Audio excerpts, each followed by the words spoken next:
ഇനി സുഹൃത്തുക്കളെ, നിങ്ങളോട് പറയാനുള്ളത്, എന്നെപ്പറ്റി മൂപ്പരിക്കുള്ള അടുത്ത ആരോപണം എന്താ? എന്നിൽ മുനാഫിഖിന്റെ ലക്ഷണം മുഴുവനുണ്ട്. മുനാഫിഖാണ് ഞാൻ. എന്തേ കാരണം? മുനാഫിഖിന്റെ ലക്ഷണങ്ങൾ മുഴുവനും എനിക്കുണ്ട് ഇവര് പറയാണ്. എന്നിട്ട് എന്താണ് മുനാഫിഖിന്റെ ലക്ഷണങ്ങൾ? അല്ലാഹുവിന്റെ റസൂൽ പറഞ്ഞല്ലോ, അർബഉൻ മൻ കുന്ന ഫീഹി ഫഹുവ മുനാഫിഖുൻ ഖാലിസുൻ. 4 കാര്യങ്ങൾ ഒരാളിൽ ഉണ്ടായാൽ അയാൾ കൃത്യമായി മുനാഫിഖ് തന്നെ. 4 ഉണ്ടായിക്കൊള്ളണമെന്നില്ല.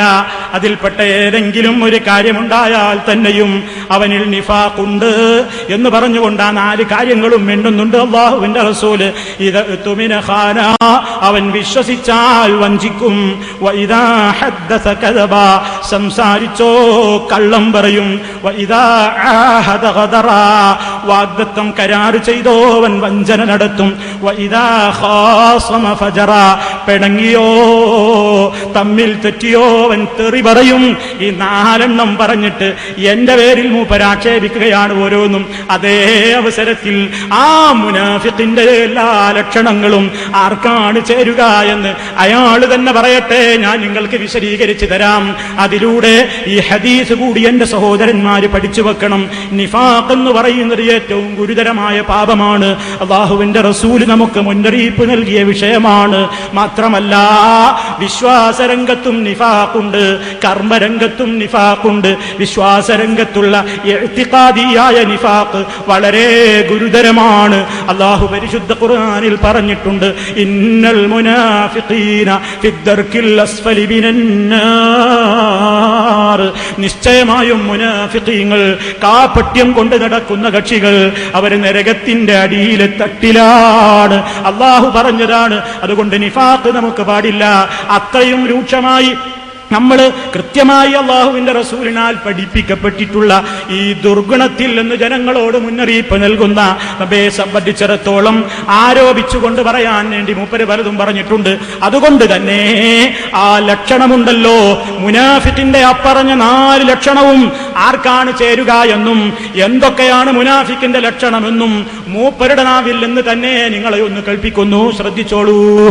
മുനാഫിഖിന്റെ ലക്ഷണം നബി സല്ലല്ലാഹു അലൈഹി വസല്ലം പറയാണ്. 4 ലക്ഷണം ഉണ്ടെങ്കിൽ എ ക്ലാസ് മുനാഫിഖാണ്.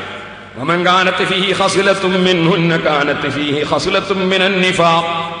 ഒരു കാര്യമുണ്ടെങ്കിൽ നിഫാഖിന്റെ ലക്ഷണങ്ങളിൽ നിന്ന് ഒരു കാര്യമുള്ളവൻ ഹത്താ യദഅഹാ, അവൻ അത് കൈയൊഴിക്കുന്നത് വരെ. ഒന്നാമത്തെ കാര്യം ഇദൈതു മിന ഖാന, വിശ്വസിച്ചാൽ വഞ്ചിക്കുക എന്നതാണ്. ഒന്നാമത്തെ ലക്ഷണം എന്താണ്? വിശ്വസിച്ചാൽ വഞ്ചിക്കുക. വിശ്വസിച്ചാൽ വഞ്ചിക്കുക. ഒരാളെ വിശ്വസിച്ചിട്ട് ആ പറഞ്ഞ ആൾക്കാരെ ആ പറഞ്ഞ കേൾപ്പിച്ച കാര്യം ചെയ്യാതെ അവരെ വഞ്ചന നടത്തുക. ഇങ്ങനെ വഞ്ചന നടത്തിയത് ആരാണ് സുഹൃത്തുക്കളെ? ആരാണ് ഇങ്ങനെ വഞ്ചന നടത്തിയത് എന്ന് ഞാൻ അയാളുടെ വാക്കിൽ നിന്ന് തന്നെ കൽപ്പിക്കാം. അയാൾ ആദ്യം പറഞ്ഞു, എന്ത്? ഇവിടെ വന്നിട്ട് പ്രസംഗിച്ചപ്പോ പറഞ്ഞു, ഒരു വിഷയവും ഞാൻ വിടാതെ മറുപടി പറയും. ഒരു വിഷയവും ഞാൻ വിടാൻ വിചാരിച്ചിട്ടില്ല. അതിനുശേഷം പറയുന്നത് എന്താ?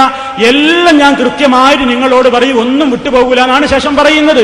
അപ്പൊ അക്കാര്യം മൂപ്പര് ആളുകളോട് ആദ്യം വാക്ക് കൊടുക്കുന്നത് നിങ്ങളൊന്ന് കേൾക്കുക, വിശ്വസിപ്പിക്കുകയാണ് ആളുകളെ. ഒന്ന് ശ്രദ്ധിച്ചോളൂ. ഇവിടെ അദ്ദേഹം പറഞ്ഞ വിഷയങ്ങളൊന്നും വിട്ടുപോകുമെന്ന് നിങ്ങൾ കരുതരുത്. ഇവിടെ അദ്ദേഹം പറഞ്ഞ വിഷയങ്ങളൊന്നും വിട്ടുപോകുമെന്ന് നിങ്ങൾ കരുതരുത്. കേട്ടോ? അപ്പൊ അയാളൊക്കെ വിശ്വസിച്ചു. ജനങ്ങള്, ആ കേൾക്കുന്ന ആളുകളൊക്കെ വിശ്വസിച്ചു. നമ്മളെ പറ്റിക്കൂല, എല്ലാ കാര്യങ്ങൾക്കും മറുപടി പറയും, പറയാതെ പോകൂല എന്നാ വിചാരിച്ചത്. ആ വിശ്വസിച്ച കൗമിനെ ഇയാൾ വഞ്ചിക്കല്ലേ? നമ്മൾ ഇയാളോട് ചോദിച്ചിരുന്നു. എന്ത്? നമ്മൾ ഇയാളോട് കൃത്യമായി ചോദിച്ചിരുന്നു. എന്താ ചോദിച്ചതൊന്ന്? അല്ലാഹുവിന്റെ റസൂല് നമ്മളോട് ദിക്ർ ചൊല്ലാൻ പറഞ്ഞിട്ടുണ്ട്. പരിശുദ്ധ ഖുർആനിൽ നമ്മളോട് ദിക്ർ ചൊല്ലാൻ കൽപ്പനയുണ്ട്. മുസ്ലിമീങ്ങളെ, യാ അയ്യുഹല്ലദീന ആമനു ദുകുറുല്ലാഹ ദിക്റൻ കസീറാ വസബ്ബിഹൂഹു ബുക്റതൻ വഅസീലാ. നിങ്ങൾ അല്ലാഹുവിനെ ധാരാളമായി സ്മരിക്കണേ. നിങ്ങൾ പ്രഭാതത്തിലും പ്രദോഷത്തിലും അവന് തസ്ബീഹ് പ്രത്യേകം ചൊല്ലണേ, അവനെ വാഴ്ത്തിക്കൊണ്ടിരിക്കണേ എന്നൊക്കെ അല്ലാഹു പറഞ്ഞതാണ്. റസൂലുള്ളാഹിയുടെ ഹദീസുകളിലും അഭിഷേകമായ കൽപ്പനകൾ ധാരാളമുണ്ട്. ഇതൊക്കെ ഞാനന്ന് വിശദീകരിച്ചപ്പോ നമ്മൾ ദിക്ർ ചൊല്ലാത്ത കക്ഷികളാണെന്ന് പറഞ്ഞ് ഇയാൾ പറഞ്ഞിരുന്നു.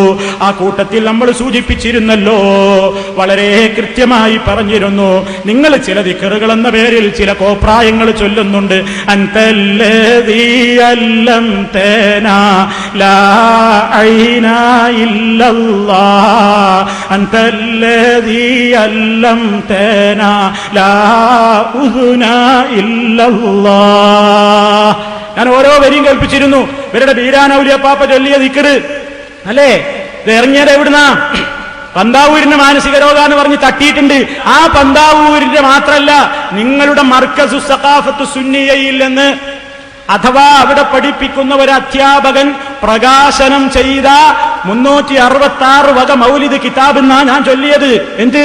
ബീരാൻ ഔലിയപ്പാപ്പ അള്ളഹാനോട് പറയണ ദിക്റെന്ന ലാ ഇലാഹ ഇല്ലല്ലാഹ്, ലാ ഇലാഹ ഇല്ലല്ലാഹ്, ലാ കണ്ണ ഇല്ലല്ലാഹ്, ലാ മൂക്ക, ലാ നാക്കാന്നൊക്കെ പറയുന്നില്ലേ?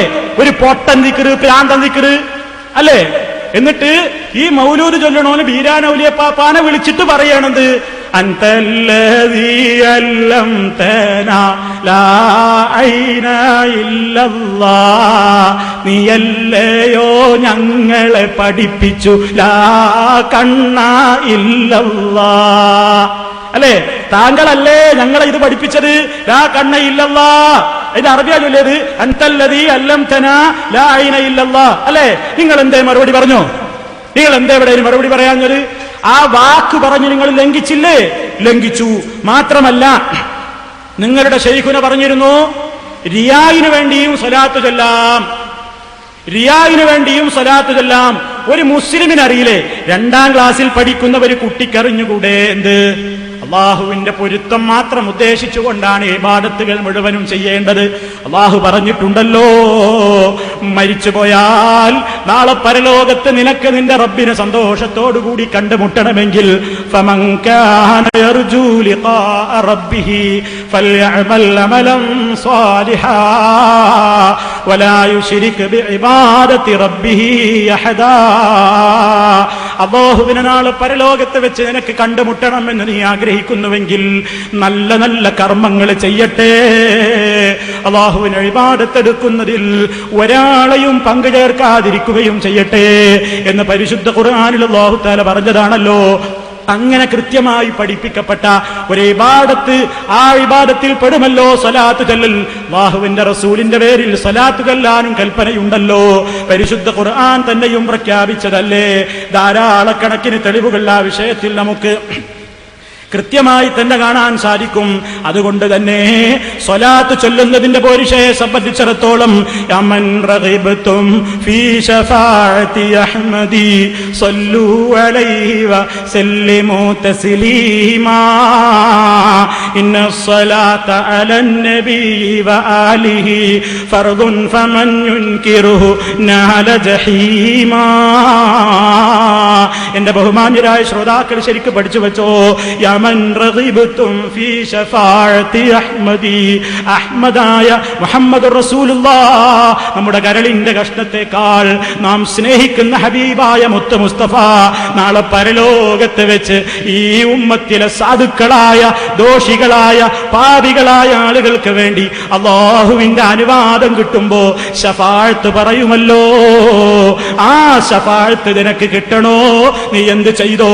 സല്ലു അലൈഹി വസല്ലിമു തസ്ലീമാ. റസൂലുള്ളാഹിക്ക് വേണ്ടി നീ സ്വലാത്ത് ചൊല്ലിക്കോ, നീ സലാമിനെ ചൊല്ലിക്കോ.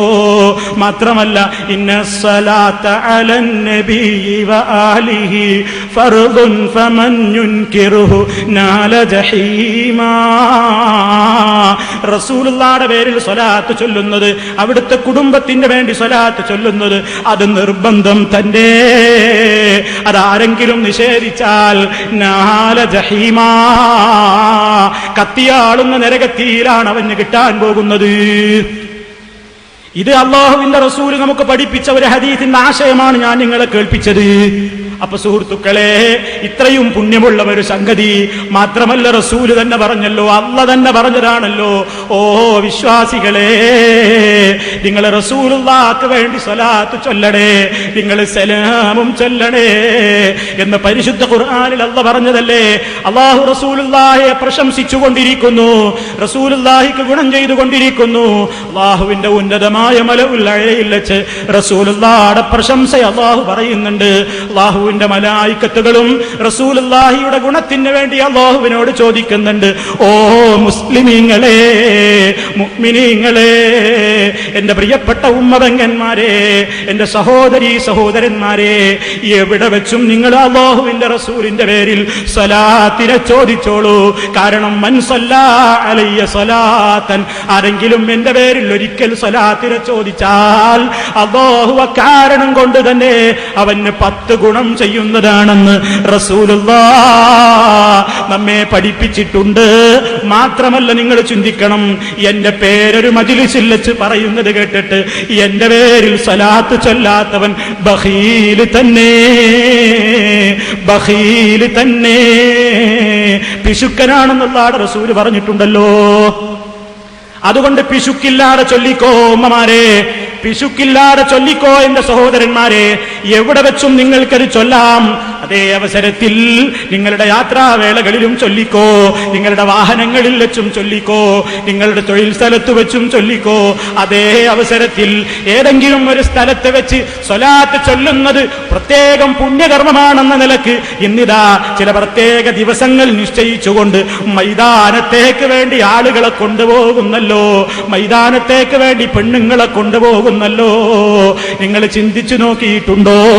ഇത് ഞാൻ ചോദിച്ചിട്ടുണ്ട്, ഈ കാര്യത്തിൽ ഞാൻ ഓർമ്മപ്പെടുത്തിയിട്ടുണ്ട്.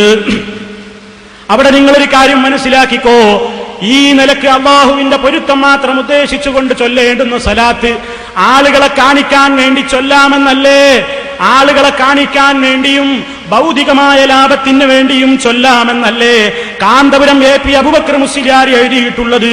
പരിശുദ്ധ ഖുർആനിൽ തന്നെ അല്ലാഹു ആക്ഷേപിച്ചിട്ടുണ്ടല്ലോ, ഫവൈലുൽ ലിൽ മുസല്ലീൻ, നിസ്കരിക്കുന്നവർക്കാണ് നാശം, അല്ലദീനഹും യുറാഊൻ, അവരെ ആളുകളെ കാണിക്കാൻ വേണ്ടി ചെയ്യുന്നവരാകുന്നു.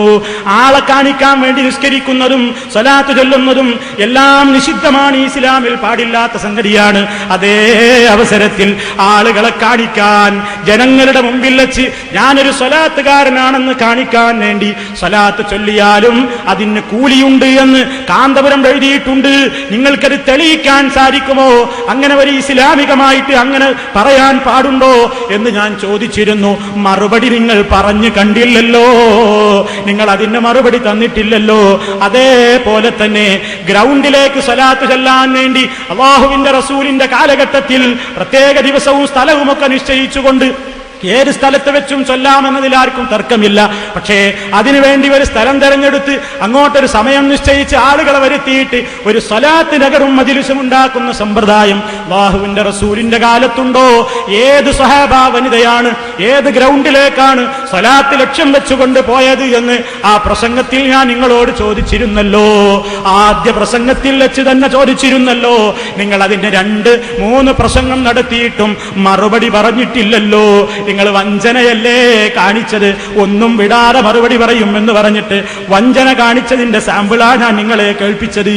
ഇനി അതുകൊണ്ട് മാത്രം അവസാനിച്ചില്ല സഹോദരന്മാരെ. നിങ്ങൾ കൃത്യമായി തന്നെ ഈ വിഷയങ്ങളൊക്കെ മനസ്സിലാക്കാൻ വേണ്ടി പലപ്പോഴും ഞാൻ നിങ്ങളോട് സൂചിപ്പിക്കാറുണ്ടല്ലോ. പല വിഷയങ്ങളിലും ഇന്ന് സമൂഹത്തിൽ നടക്കുന്ന ഇത്തരം തട്ടിപ്പുകള്, ഇവരുടെ സ്വലാത്ത് നഗറുകളെയും അതുപോലെ തന്നെ പല ബിസിനസ്സുകളെയും, ദീനിന്റെ പേരിൽ നടത്തുന്ന പല ബിസിനസ്സുകളുടെയും കള്ളത്തരങ്ങളുടെ ചുരുളഴിച്ചുകൊണ്ട് ഇസ്ലാഹി എന്ന മാസിക കേരളത്തിൽ ഇറങ്ങാൻ തുടങ്ങിയിട്ട് കാലം കുറേയായി.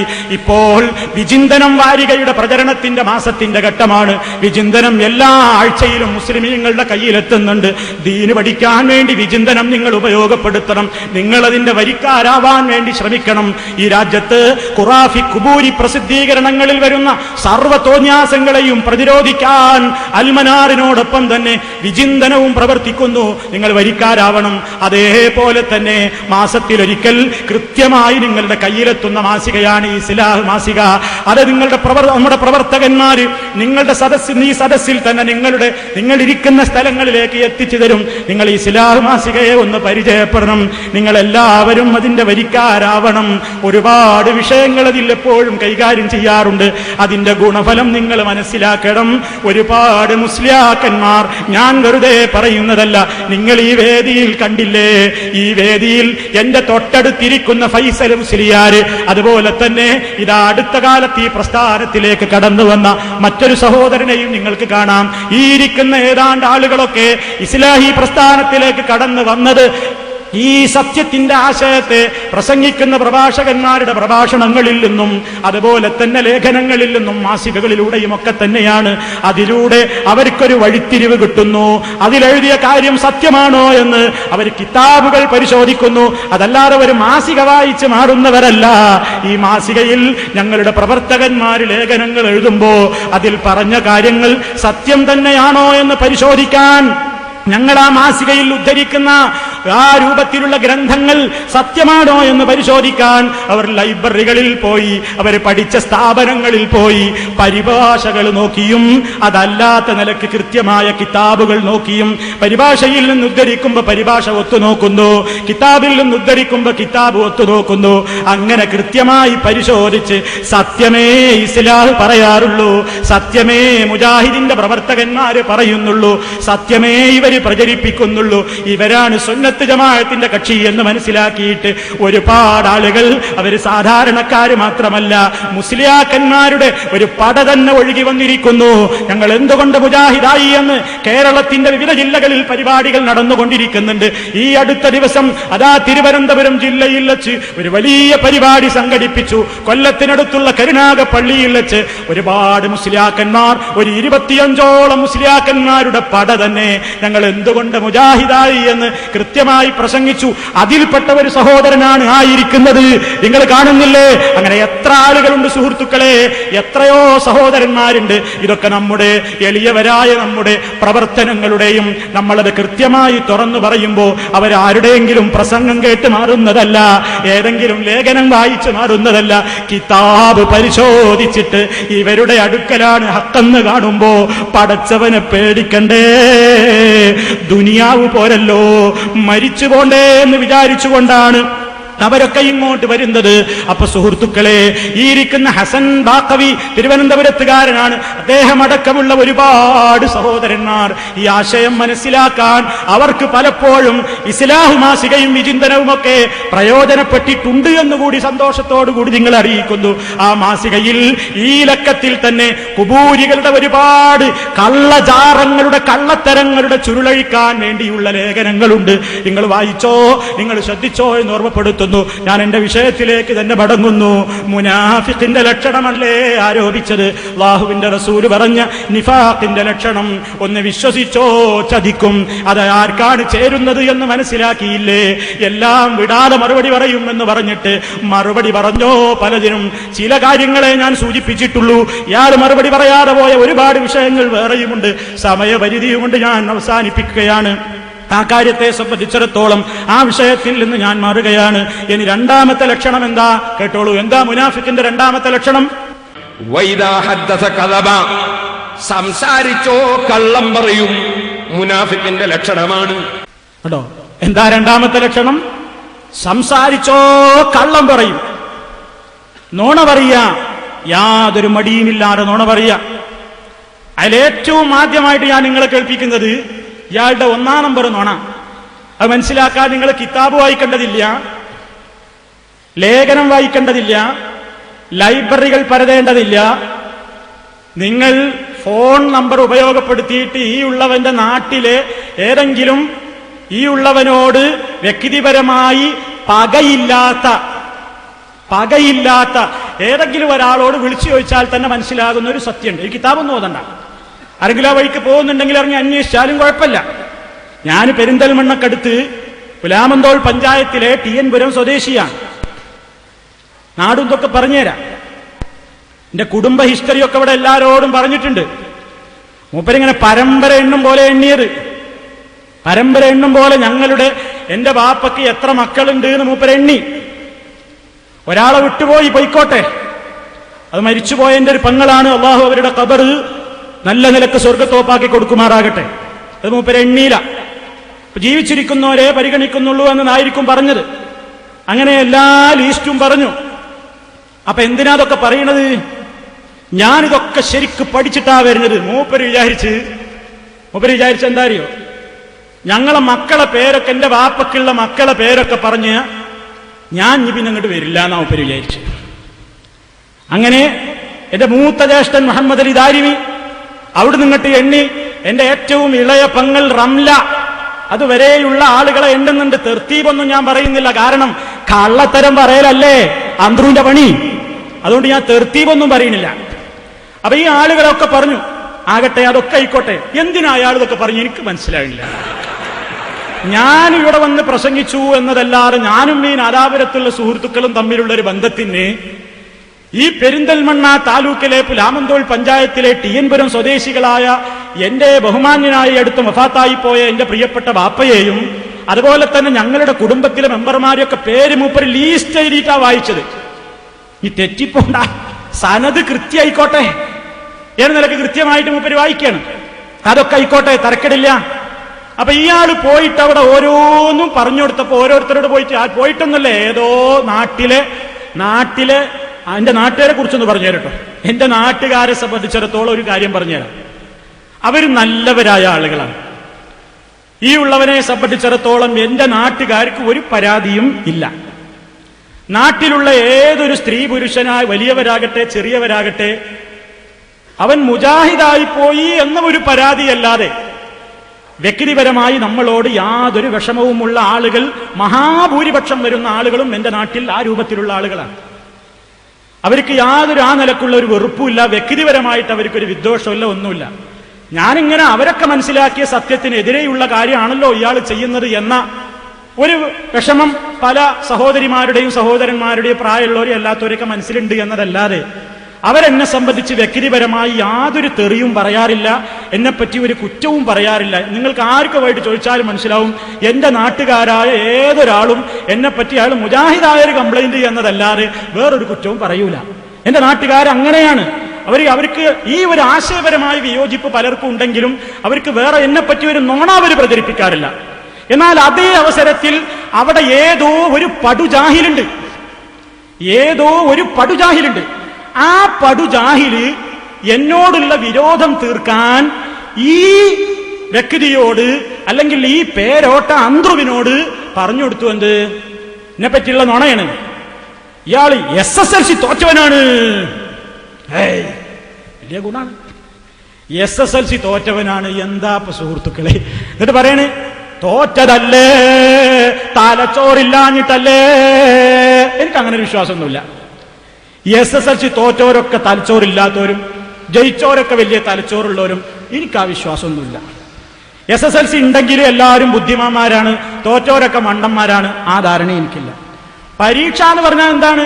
അതാ അവസരത്തിൽ ക്വസ്റ്റ്യൻ പേപ്പർ കൈ കിട്ടുമ്പോൾ ഉത്തരം ഇതാണ് അള്ളാഹു തോന്നിപ്പിച്ചെങ്കിൽ അയാൾ ജയിക്കും. ചില ഉത്തരം അയാൾക്ക് കിട്ടിയില്ലെങ്കിൽ അയാൾ തോൽക്കും. അതൊന്നും ഒരു ബുദ്ധിയോ അല്ലെങ്കിൽ ഒരു മണ്ടത്ത് ഉദാഹരണം ഞാൻ വിശ്വസിക്കുന്നില്ല. ഞാൻ അതൊരു വിഷയമാക്കുന്നില്ല. എന്നാ പിന്നെ ഞാൻ എന്തിനാ അത് പറയുന്നത്? എന്നെപ്പറ്റി കളവ് പറയണ്ട, എന്നെപ്പറ്റി മഹാപാച്ച കള്ളം പറയണ്ട. പാച്ച കള്ളാണ് അയാളാ പറഞ്ഞത് എന്നുള്ളത് അയാളുടെ ശബ്ദത്തിൽ ഞാൻ നിങ്ങളെ കേൾപ്പിക്കും. എപ്പോ അയാൾ ഇന്നെപ്പറ്റി ആ പച്ച കള്ളം പറഞ്ഞിട്ട്, കേട്ടോ, അത് നിങ്ങൾ ശ്രദ്ധിച്ചു കേട്ടോളാം. അയാൾ പച്ചക്കള്ള പറയുന്നതല്ല, അയാൾ നാവ് കൊണ്ട് തന്നെ ഞാൻ പറയിപ്പിക്കും. എന്റെ പേരിൽ പച്ചക്കള്ളം പറഞ്ഞിട്ട് മുനാഫിക്കിന്റെ ലക്ഷണം ആൾക്കാർ. അപ്പൊ അയാൾ എന്താ പറയുന്നത്? ഞാൻ സുഹൃത്തുക്കളെ, അയാൾ പറയണേ ഞാനൊരു പരീക്ഷയിലും തോറ്റിട്ടില്ല. ഇനി ഇയാൾ എത്രത്തിലാണ് എഴുതിയത്? ഞാനൊരു പരീക്ഷയും തോറ്റിട്ടില്ല, എഴുതിയ പരീക്ഷയ്ക്ക് റാങ്കും വാങ്ങിയിട്ടാണ് ഞാൻ കോളേജിൽ നിന്ന് പോകുന്നത്. മൂപ്പര് എവിടുന്ന നിങ്ങളെ റാങ്ക്? എന്നാ സുഹൃത്തുക്കളെ, ഒരു ഫഖർ പറയല്ല, വിനയത്തോടു കൂടി പറയട്ടെ, ഈ ഉള്ളവൻ SSLC പാസ്സായിട്ടുണ്ട്. അപ്പൊ ഞാൻ അടുത്ത പ്രസംഗത്തിൽ പറയും അത് രണ്ടാമത്തെ മൂന്നാമത്തെ ചാൻസിൽ ജയിച്ചിട്ടുണ്ടാവും അല്ലേ? നാ മൂപ്പരോട് എനിക്ക് പറയാനുള്ളത്, ഈ പെരും കള്ളനോട് എനിക്ക് പറയാനുള്ളത്, നിങ്ങളൊരു അന്വേഷണ കമ്മീഷനെ വെക്കണം. നിങ്ങൾ എന്നോട് പറഞ്ഞല്ലോ, ഞാൻ അതൊക്കെ നിങ്ങളെ നാട്ടിൽ പോയി അന്വേഷിച്ചതാണ്. വേണമെങ്കിൽ ഒരു കമ്മീഷനെ വെച്ചോ, അന്വേഷണം നടത്തിക്കോ എന്നൊക്കെ നിങ്ങൾ ധൈര്യമായിട്ട് പറഞ്ഞില്ലേ. എന്റെ നാട്ടിലെ ഏതോ ഒരു പടുജാഹിൽ നിങ്ങളെ പറ്റിച്ചതല്ലേ? ആ വഞ്ചനയിൽ അന്ത്രു കുടുങ്ങിയില്ലേ? അത് അപ്പടി കേട്ടിട്ട് ഈ സ്റ്റേജിൽ വെച്ച് ഛർദ്ദിച്ചില്ലേ? ഇതിനായി കളവ് നിങ്ങൾ പറയുന്നത്? അപ്പൊ മൂപ്പര് വലിയ കാര്യമായിട്ട് എന്റെ പേരിൽ ആരോപിച്ച ഒരു പച്ചക്കള്ളം, ഇതൊരു ഭൗതികമായൊരു കളവാണ്. അതുകൊണ്ട് അത് ആദ്യം കേൾപ്പിക്കാം. ബാക്കി ഗൗരവമുള്ള കളവുകൾ വേറെ ഒരുപാടുണ്ട്, അത് നമുക്ക് പിന്നീട് വിശദീകരിക്കാം. ഇപ്പൊ നിങ്ങൾ അയാൾ എന്റെ പേരിൽ ഇത് സുഹൃത്തുക്കളെ പല സ്ഥലങ്ങൾ നിന്നോട് വിളിച്ചു ചോദിക്കാണ്, അത് നിങ്ങൾ 10 തോറ്റിക്കാണല്ലേ? എനിക്ക് ഈ സോക്കേട് വേഗം മനസ്സിലായി, സുഖക്കേട് പെട്ടെന്ന് തിരിഞ്ഞു. ഇയാളെ മൃഗനാണ്. ഇയാൾ പറഞ്ഞത് എന്താണെന്നറിയോ?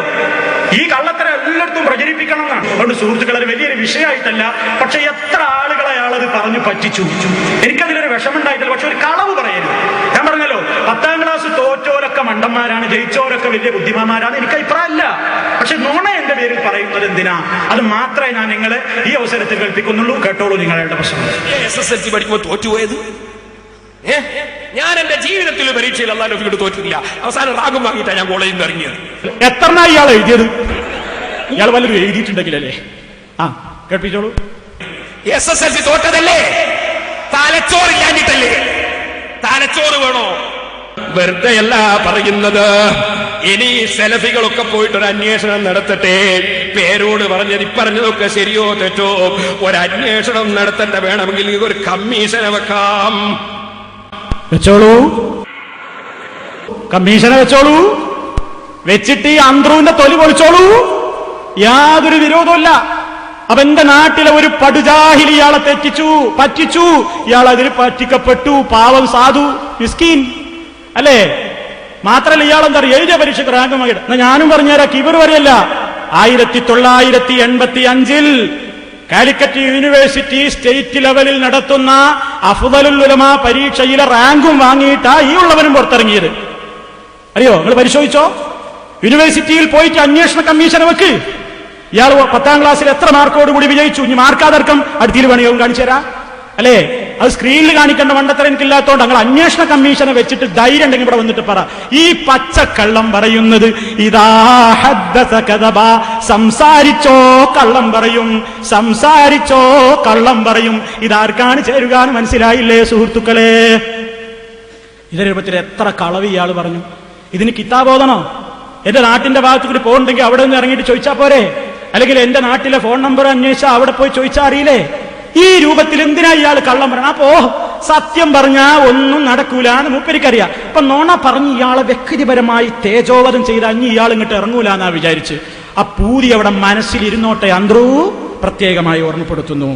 ഇനി അതുകൊണ്ട് തീർന്നില്ല. അതിപ്പോ ഇത് ദീനിൽ പറഞ്ഞൊരു കളവുകൾ ഇനി ഒരുപാടുണ്ട്. അതെവിടെയെന്ന് ചോദിച്ചാൽ എനിക്ക് കാണിക്കാൻ കഴിയൂല. ഈ 4 ദിവസത്തെ പ്രസംഗം മുഴുവൻ അതാ.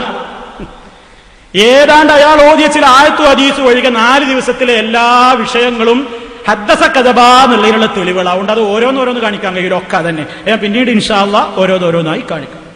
ഇനി 3ാമത്തെ ലക്ഷണം പറയട്ടെ. മുനാഫിക്കിന്റെ 3ാമത്തെ ലക്ഷണം.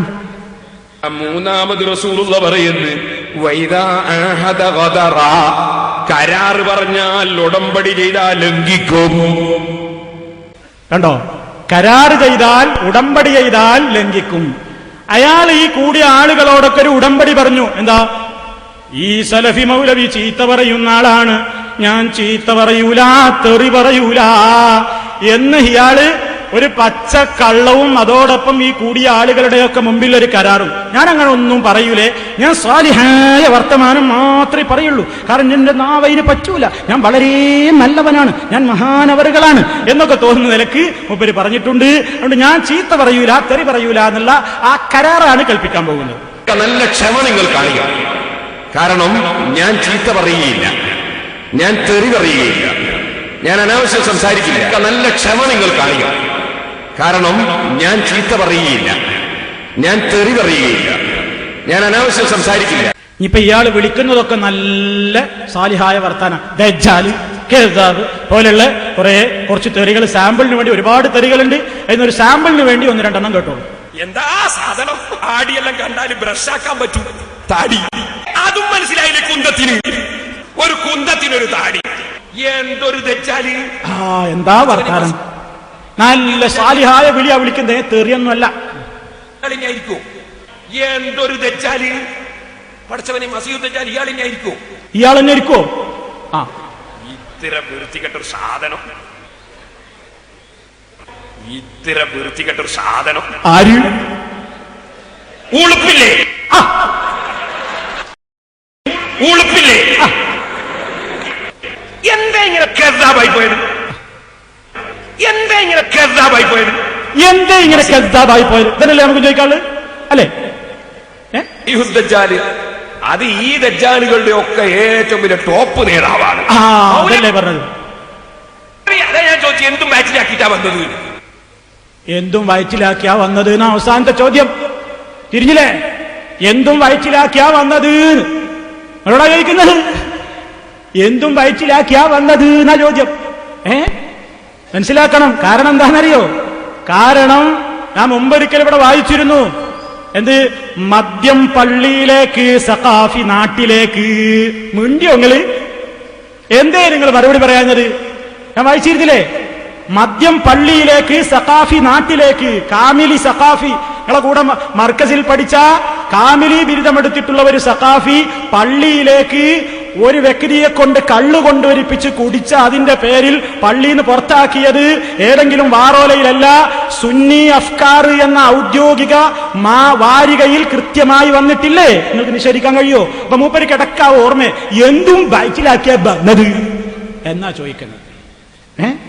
അപ്പൊ സുഹൃത്തുക്കളെ, ഇനി അടുത്തതെന്താ?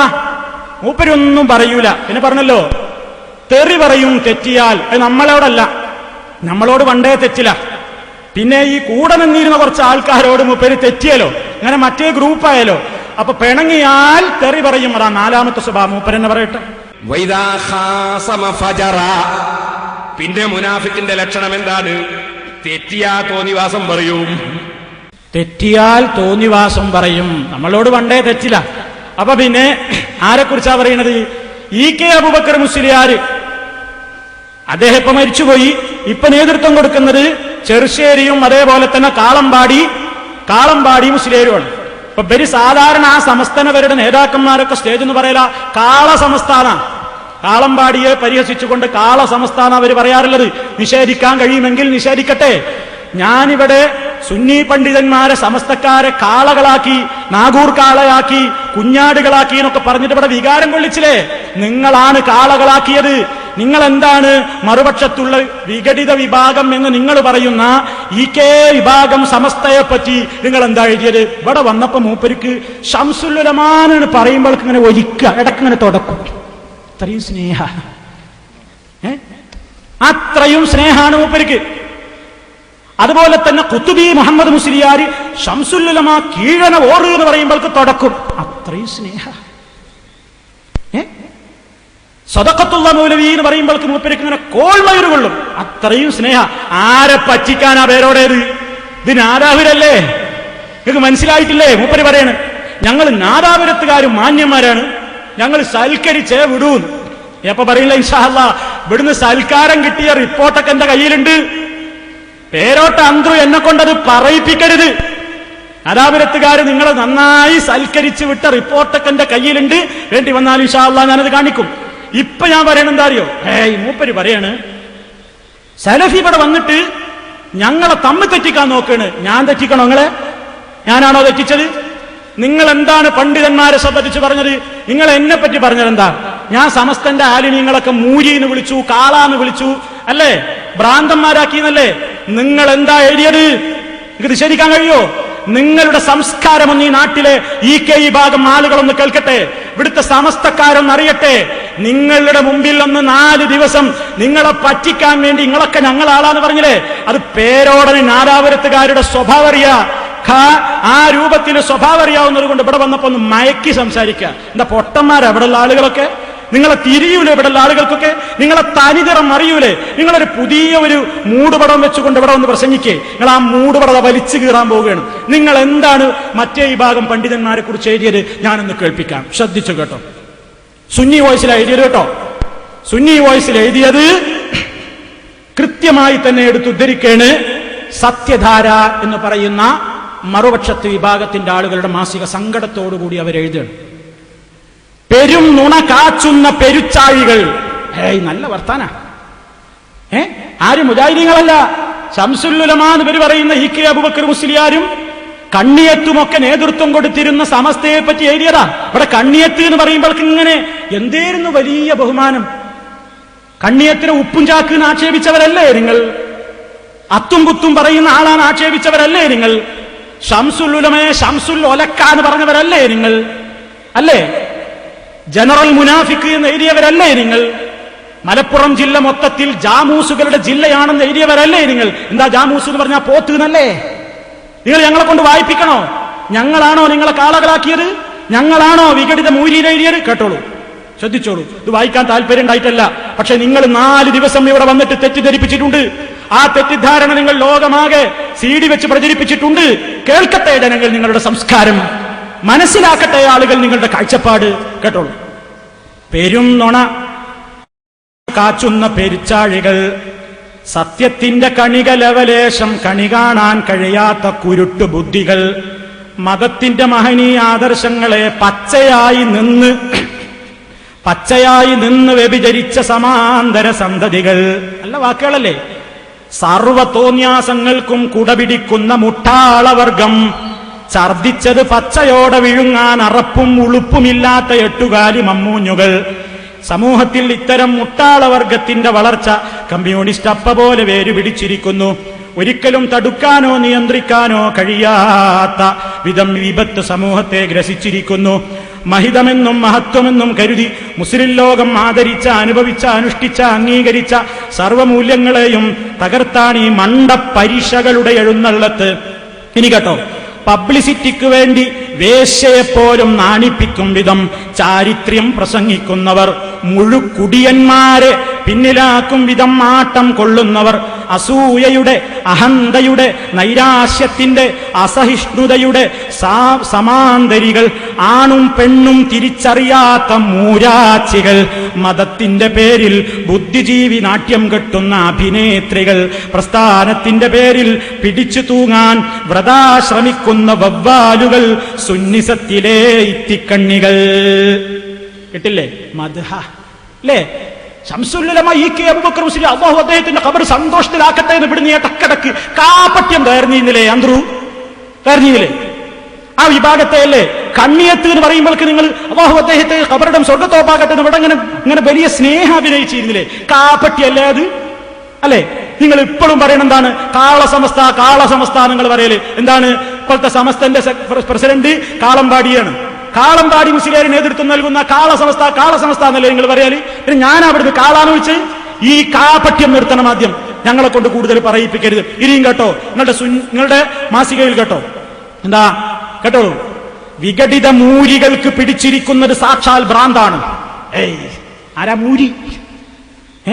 ഊളംപാറയിലും കുതിരവട്ടത്തും പോയി ചികിത്സിച്ചാലും മാറാത്ത മുഴുവട്ട്, വായിൽ വന്നത് വിളിച്ചു കൂവുകയും മനസ്സിൽ തോന്നിയത് എഴുതി വിടുകയും ചെയ്യുന്ന സാക്ഷാൽ മൂച്ചി പിരാന്ത്. സമസ്താലയം എന്ന ബോർഡ് മാറ്റി ഭ്രാന്താലയം എന്ന ബോർഡ് വെക്കേണ്ട കാലം അതിക്രമിച്ചിരിക്കുന്നു. മുക്കം മൂരിക്ക് പണ്ട് ഭ്രാന്തിളകിയത് വിഘടിത ചിന്തയിലൂടെ നാം വായിച്ചു. മൂപ്പരുടെ അസുഖം, ഇത് മുക്കത്തുള്ള ഒരു മുസ്ലിയാരെ പറ്റി എഴുതിട്ടോ, മുക്കം മൂരി മൂപ്പരുടെ അസുഖം ഗർഭം അലസിയതോടെ ഏറെ കുറെ ശ്രമിച്ചെങ്കിലും വിഘടിത ഭ്രാന്താലയത്തിൽ മാനസിക രോഗമുള്ളവർക്ക് യാതൊരു പഞ്ചവുമില്ലെന്നാണ് ഏറ്റവും പുതിയ അറിവ്. അവസാനം കേട്ടോളൂ, തല നരച്ച വയസ്സൻ മൂരികൾ നടത്തുന്ന വാറോലകൾ ഒരാവർത്തി മറിച്ചു നോക്കിയാൽ മതി. തല നരച്ച വയസ്സൻ മൂരീൻ ഇതാരെ പറ്റിയാ? മറുപക്ഷത്തുള്ള വിഭാഗത്തെപ്പറ്റി.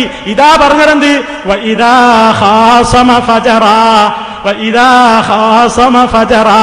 തമ്മിൽ തെറ്റിയോ തെറി വിളിക്കും.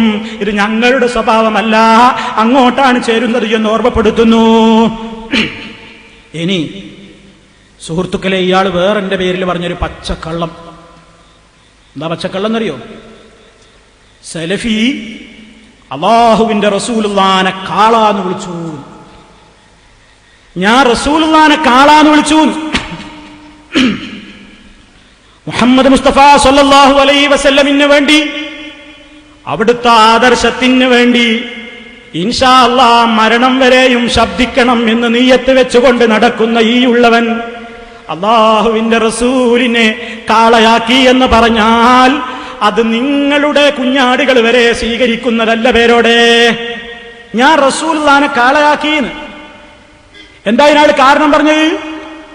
എന്റെ പേരിൽ മൂപ്പര് കാരണം പറഞ്ഞത് എന്താ?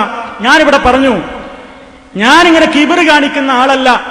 ഞാൻ പറഞ്ഞിരുന്നു മൂപ്പരോടെന്ത്, എന്നെ കാണുമ്പോ, കാളയെ കാണുമ്പോ തക്ബീർ ചൊല്ലും പോലെ തക്ബീർ ചൊല്ലണം എന്ന് ഞാൻ ആശിക്കുന്നവനല്ല, കാണുമ്പോൾ കൈപിടിച്ച് മുത്തണം എന്ന് ആശിക്കുന്നവനല്ല എന്നൊക്കെ ഞാൻ പറഞ്ഞിരുന്നു.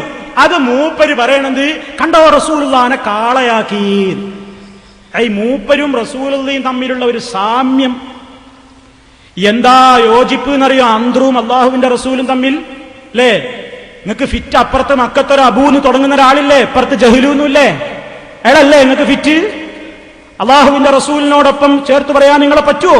ആ ആശയം നിങ്ങൾക്കുണ്ടോ? എന്നിട്ട് മൂപ്പര് പറയണേ എന്താ ഞാൻ കാളാന്ന് വിളിക്കാൻ കാരണം പറഞ്ഞു എന്ന് പറയാൻ കാരണം എന്താ പറയണേ? അള്ളാഹുവിന്റെ റസൂലിനെ കാണുമ്പോ സ്വഹാബത്ത് അല്ലാഹു അക്ബർ, അല്ലാഹു അക്ബർ ജാ മുഹമ്മദ്, അല്ലാഹു അക്ബർ ജാ റസൂലുള്ളാഹ് എന്ന് റസൂലുള്ളാഹിനെ കാണുമ്പോ സ്വഹാബത്ത് തക്ബീർ ചൊല്ലിയിരുന്നു. അതുകൊണ്ടാണ് ഞങ്ങളെ കാണുമ്പോ ആളുകൾ തക്ബീർ ചൊല്ലുന്നത്. അതിന് ഞങ്ങൾക്ക് തെളിവുണ്ട്. അപ്പൊ നിങ്ങൾ കാളയെ പോലെ എന്ന് പറഞ്ഞത് അല്ലാഹുവിന്റെ റസൂലിനെ കാളയാക്കിയില്ലേ? മുത്ത മുസ്തഫാനെ നിങ്ങൾ കാളാന്ന് വിളിച്ചില്ലേ എന്ന് പച്ചക്കള്ളം ഈ അന്ത്രു ഇവിടെ വന്ന് പറഞ്ഞിട്ടുണ്ട്. നിങ്ങൾ മനസ്സിലാക്കണം, ഞാൻ അങ്ങനെ പറഞ്ഞിട്ടില്ല. ഞാൻ അല്ലാഹുവിന്റെ റസൂലിനെ കാളാന്ന് പറയേ അപ്പ ഔട്ടാവൂല ഞാൻ ഇസ്ലാമെന്ന്? അല്ലാഹുവിന്റെ റസൂലിനെ കാളാന്ന് വിളിക്കേ? കാളാന്ന് പോയിട്ട് മഹാനായ ഹബീബുന മുഹമ്മദുർ റസൂലുള്ളാഹി. എന്റെ പ്രിയപ്പെട്ടവരെ, നിങ്ങൾ സ്വലാത്തുകൾ അധികരിപ്പിച്ചോളൂ. മഹാനായ മുഹമ്മദുർ റസൂലുള്ളാഹ്, ആ റസൂലുള്ളാഹിനെ സംബന്ധിച്ച് കാള എന്ന് പറയാൻ എനിക്കെന്താ ഭ്രാന്ത? പേരോടിനെ പോലെ ആണോ? ഞാൻ റസൂലുള്ളാഹിനെ കാണാതെ വിളിക്കേ? ആ റസൂലുള്ളാഹിയുടെ ആദർശത്തിന് വേണ്ടിയല്ലേ നമ്മൾ ജീവിക്കുന്നത്? ആ റസൂലുള്ളാഹിനെ സ്നേഹിക്കാനല്ലേ റസൂൽ നമ്മളോട് പറഞ്ഞത്? ലാ യുഅ്മിനു അഹദുക്കും ഹത്താ അകൂന ഹബ്ബ ഇലൈഹി മിൻ വാലിദിഹി വവലദിഹി വന്നാസി അജ്മഈൻ. നിങ്ങളുടെ മാതാപിതാക്കളെക്കാൾ നിങ്ങളിൽ ഒരാൾ സത്യവിശ്വാസിയാകുന്നതല്ല, ഞാൻ അവന് പ്രിയങ്കരനാകുന്നത് വരെ അവന്റെ മാതാപിതാക്കളെക്കാൾ, മക്കളെക്കാൾ, അതുപോലെ തന്നെ ലോകത്തുള്ള മറ്റെല്ലാവരെക്കാളും എന്നെ സ്നേഹിക്കുന്നത് വരെ നിങ്ങളിൽ ഒരാൾ മുഅ്മിനായി തീരുന്നതല്ല. അല്ലാഹുവിന്റെ റസൂല് പറഞ്ഞതല്ലേ?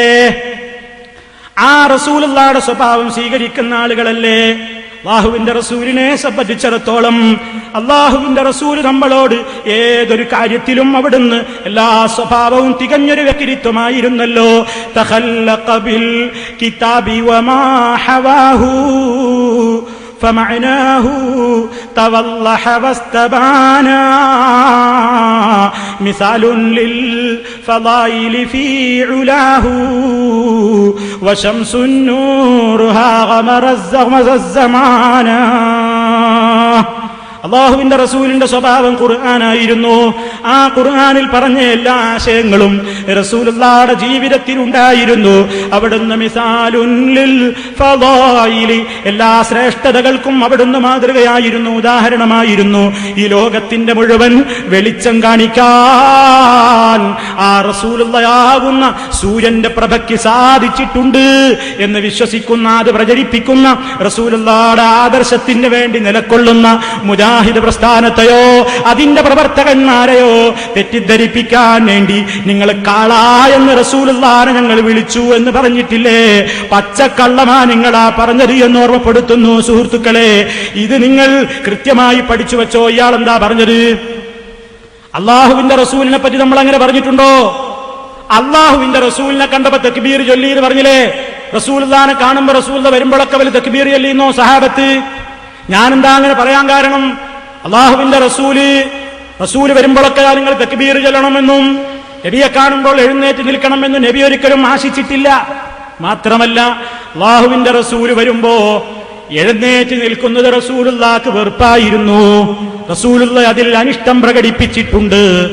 നിങ്ങൾ അമുസ്ലിമീങ്ങൾ അവരുടെ രാജാവിനെ കാണുമ്പോൾ എഴുന്നേറ്റ് നിന്ന് ബഹുമാനിക്കുന്നത് പോലെ നിങ്ങൾ എന്നെ അങ്ങനെ നിന്ന് ബഹുമാനിക്കല്ല എന്ന് അല്ലാഹുവിന്റെ റസൂല് വിനയം കാണിച്ചിട്ടുണ്ട്.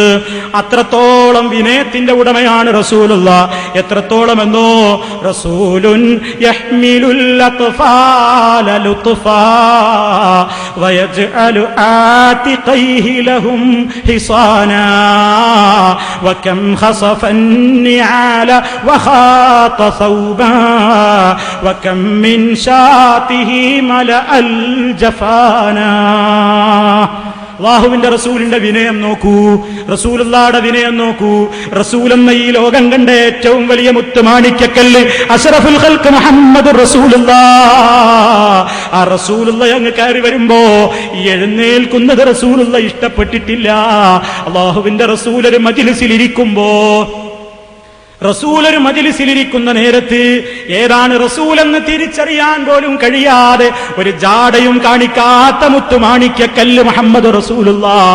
ആ റസൂലുള്ളാഹിനെ കാണാനും സംസാരിക്കാനും വേണ്ടി വിദേശ രാജ്യത്ത് നിന്ന് ആളുകൾ വരുമ്പോ മുഹമ്മദ് റസൂലുള്ളാഹിനെ ഒന്ന് കാണണം, അവിടുത്തോട് രണ്ട് വാക്ക് സംസാരിക്കണം, അവിടുത്തിൽ നിന്നൊന്ന് ദീന് പഠിക്കണം എന്ന് വിചാരിച്ചുകൊണ്ട് റസൂലുള്ളാഹിയുടെ അരികിൽ വിദേശ പ്രതിനിധികൾ വരുമ്പോ റസൂലുള്ളാഹിയും സഹാബത്തും ഒരുമിച്ചിരിക്കുന്ന മജ്ലിസിൽ വെച്ച് ആരംഭ റസൂല് ആരാണെന്ന് തിരിച്ചറിയാൻ പോലും വന്ന വിദേശ പ്രതിനിധിക്ക് സാധിക്കാതായതുകൊണ്ട്, കാരണം അവിടെ വേഷത്തിൽ ജാടയില്ല, ഇരിപ്പിൽ ജാടയില്ല, ആളുകളുടെ മുമ്പിൽ ജാടയുടെ കാട്ടിക്കൂട്ടലുകളില്ല. മുഹമ്മദുർ റസൂലുള്ളാഹ് അവരിൽ ഒരുവനായി വിനയത്തോടുകൂടി ആ സദസ്സിലിരിക്കുന്നത് കൊണ്ട് ഏതാണ് മുഹമ്മദ് എന്ന് വരുന്ന വ്യക്തികൾ ചോദിച്ച് മനസ്സിലാക്കാറായിരുന്നു പതിവ്. മൻമിൻകും മുഹമ്മദ്, മൻമിൻകും മുഹമ്മദ്, നിങ്ങളുടെ കൂട്ടത്തിൽ മുഹമ്മദ് ആരാണ്, ആരാണ് നിങ്ങളുടെ കൂട്ടത്തിലെ മുഹമ്മദ് ജനങ്ങളെ എന്ന് സ്വഹാബത്തിരിക്കുന്ന മജ്ലിസിൽ വന്നുകൊണ്ട് വിദേശത്ത് നിന്ന് വരുന്ന പ്രതിനിധികൾ ചോദിക്കാൻ മാത്രം വിനയത്തോടെ മുഹമ്മദ് റസൂലുള്ളാഹി ജാടയുടെ ആളല്ല, നിങ്ങൾ ജാടയാണ് കാണിക്കാറുള്ളത്. അല്ലാഹുവിന്റെ റസൂലിനെ കാണുമ്പോ, റസൂലിനെ എപ്പോഴെങ്കിലും അവർ യാത്ര കഴിഞ്ഞ് വരുമ്പോ ഒരു അല്ലാഹു അക്ബർ എന്ന് ചൊല്ലിയിട്ടുണ്ടായിരിക്കാം. പക്ഷേ ഞാൻ കാളയെ കാണുമ്പോ തക്ബീർ ചൊല്ലും പോലെ എന്ന് പറയാൻ കാരണം, നിങ്ങളെ ജനങ്ങൾ കാണുമ്പോ, നിങ്ങൾ കാറിൽ നിന്ന് ഇറങ്ങി സ്റ്റേജിലേക്ക് വരുമ്പോ ആളുകൾ തക്ബീർ ചൊല്ലുന്നത് അല്ലാഹു അക്ബർ എന്നാണോ? അല്ലല്ലോ. അല്ലാഹു അക്ബർ, അല്ലാഹു അക്ബർ, അല്ലാഹു അക്ബർ, ലാ ഇലാഹ ഇല്ലല്ലാഹു, അല്ലാഹു അക്ബർ, അല്ലാഹു അക്ബർ വലില്ലാഹി ഹംദ്. ഇത് ഈ നാട്ടിലൊക്കെ ബലിമൃഗത്തെ കാണുമ്പോഴല്ലേ ചൊല്ലാറുള്ളത്. റസൂലുള്ളാഹിനെ കാണുമ്പോ ഇത്തരത്തിലൊരു തക്ബീർ ചൊല്ലിയോ ഉണ്ടെങ്കിൽ അതാണ് അന്ത്രു കാണിക്കേണ്ടത്. നിങ്ങളെ കാണുമ്പോ ചൊല്ലുന്ന തക്ബീറിനെയാണ് ഞാൻ ഉപമിച്ചത് കാളയെ കാണും പോലെ എന്ന്. റസൂലുള്ളാഹിനെ കാണുമ്പോ ഈ തക്ബീർ ചൊല്ലിയിട്ടുണ്ടോ? റസൂൽ ഇറങ്ങി വരുമ്പോ അങ്ങനെ എന്താ ആള് സ്വീകരിക്കാൻ വരാത്തത് എന്നിട്ടിങ്ങനെ ഒരു ആക്ഷനൊക്കെ കാണിച്ചിട്ട് റസൂലുള്ളാഹി സ്വല്ലല്ലാഹു അലൈഹി വസല്ലം ഇറങ്ങിയിട്ടില്ല. അവിടുന്ന് കുഞ്ഞുമക്കളെ പോലും റസൂലുൻ യഹ്മിലുൽ അത്ഫാല ലുത്ഫാ വയജ്അലു ആതിഖൈഹി ലഹും ഹിസാനാ. റസൂലതാ കുഞ്ഞുമക്കളെ ചുമലിലേറ്റിക്കൊണ്ട് നടക്കുന്നു. ആ കുട്ടികൾ ആ റസൂലുള്ളാഹിയുടെ ഇരു ചുമലുകളും ഒരു കുതിരയുടെ കുബറത്തെന്ന പോലെ കുട്ടികൾക്ക് ചാഴ്ത്തി കൊടുക്കുന്നു. എന്തൊരു വിനയമാണ് മുത്ത് മുസ്തഫാക്ക്.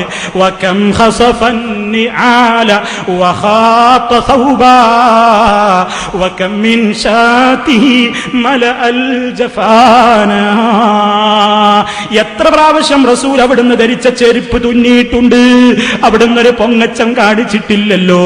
അതുപോലെ തന്നെ അവിടുന്ന് ധരിക്കുന്ന വസ്ത്രം തന്നെ എത്ര തവണ അവിടുന്ന് തുന്നിയിട്ടുണ്ട്. രാജ്യത്തിന്റെ നേതാവ് നബിയുനാ റസൂലുള്ളാഹി സ്വല്ലല്ലാഹു അലൈഹി വസല്ലം ധരിക്കുന്ന ചെരുപ്പ് തുന്നിയിട്ടുണ്ട്, ഉടുക്കുന്ന വസ്ത്രം തുന്നിയിട്ടുണ്ട്, ജാട കാണിച്ചിട്ടില്ല. വകം മിൻ ശാതിഹി മലഅൽ ജഫാനാ. എത്രയെത്ര ജവനകളാണ്, എത്ര പാത്രങ്ങളിലാണ് അവിടുന്ന് ആട്ടിനെ കറന്നത്.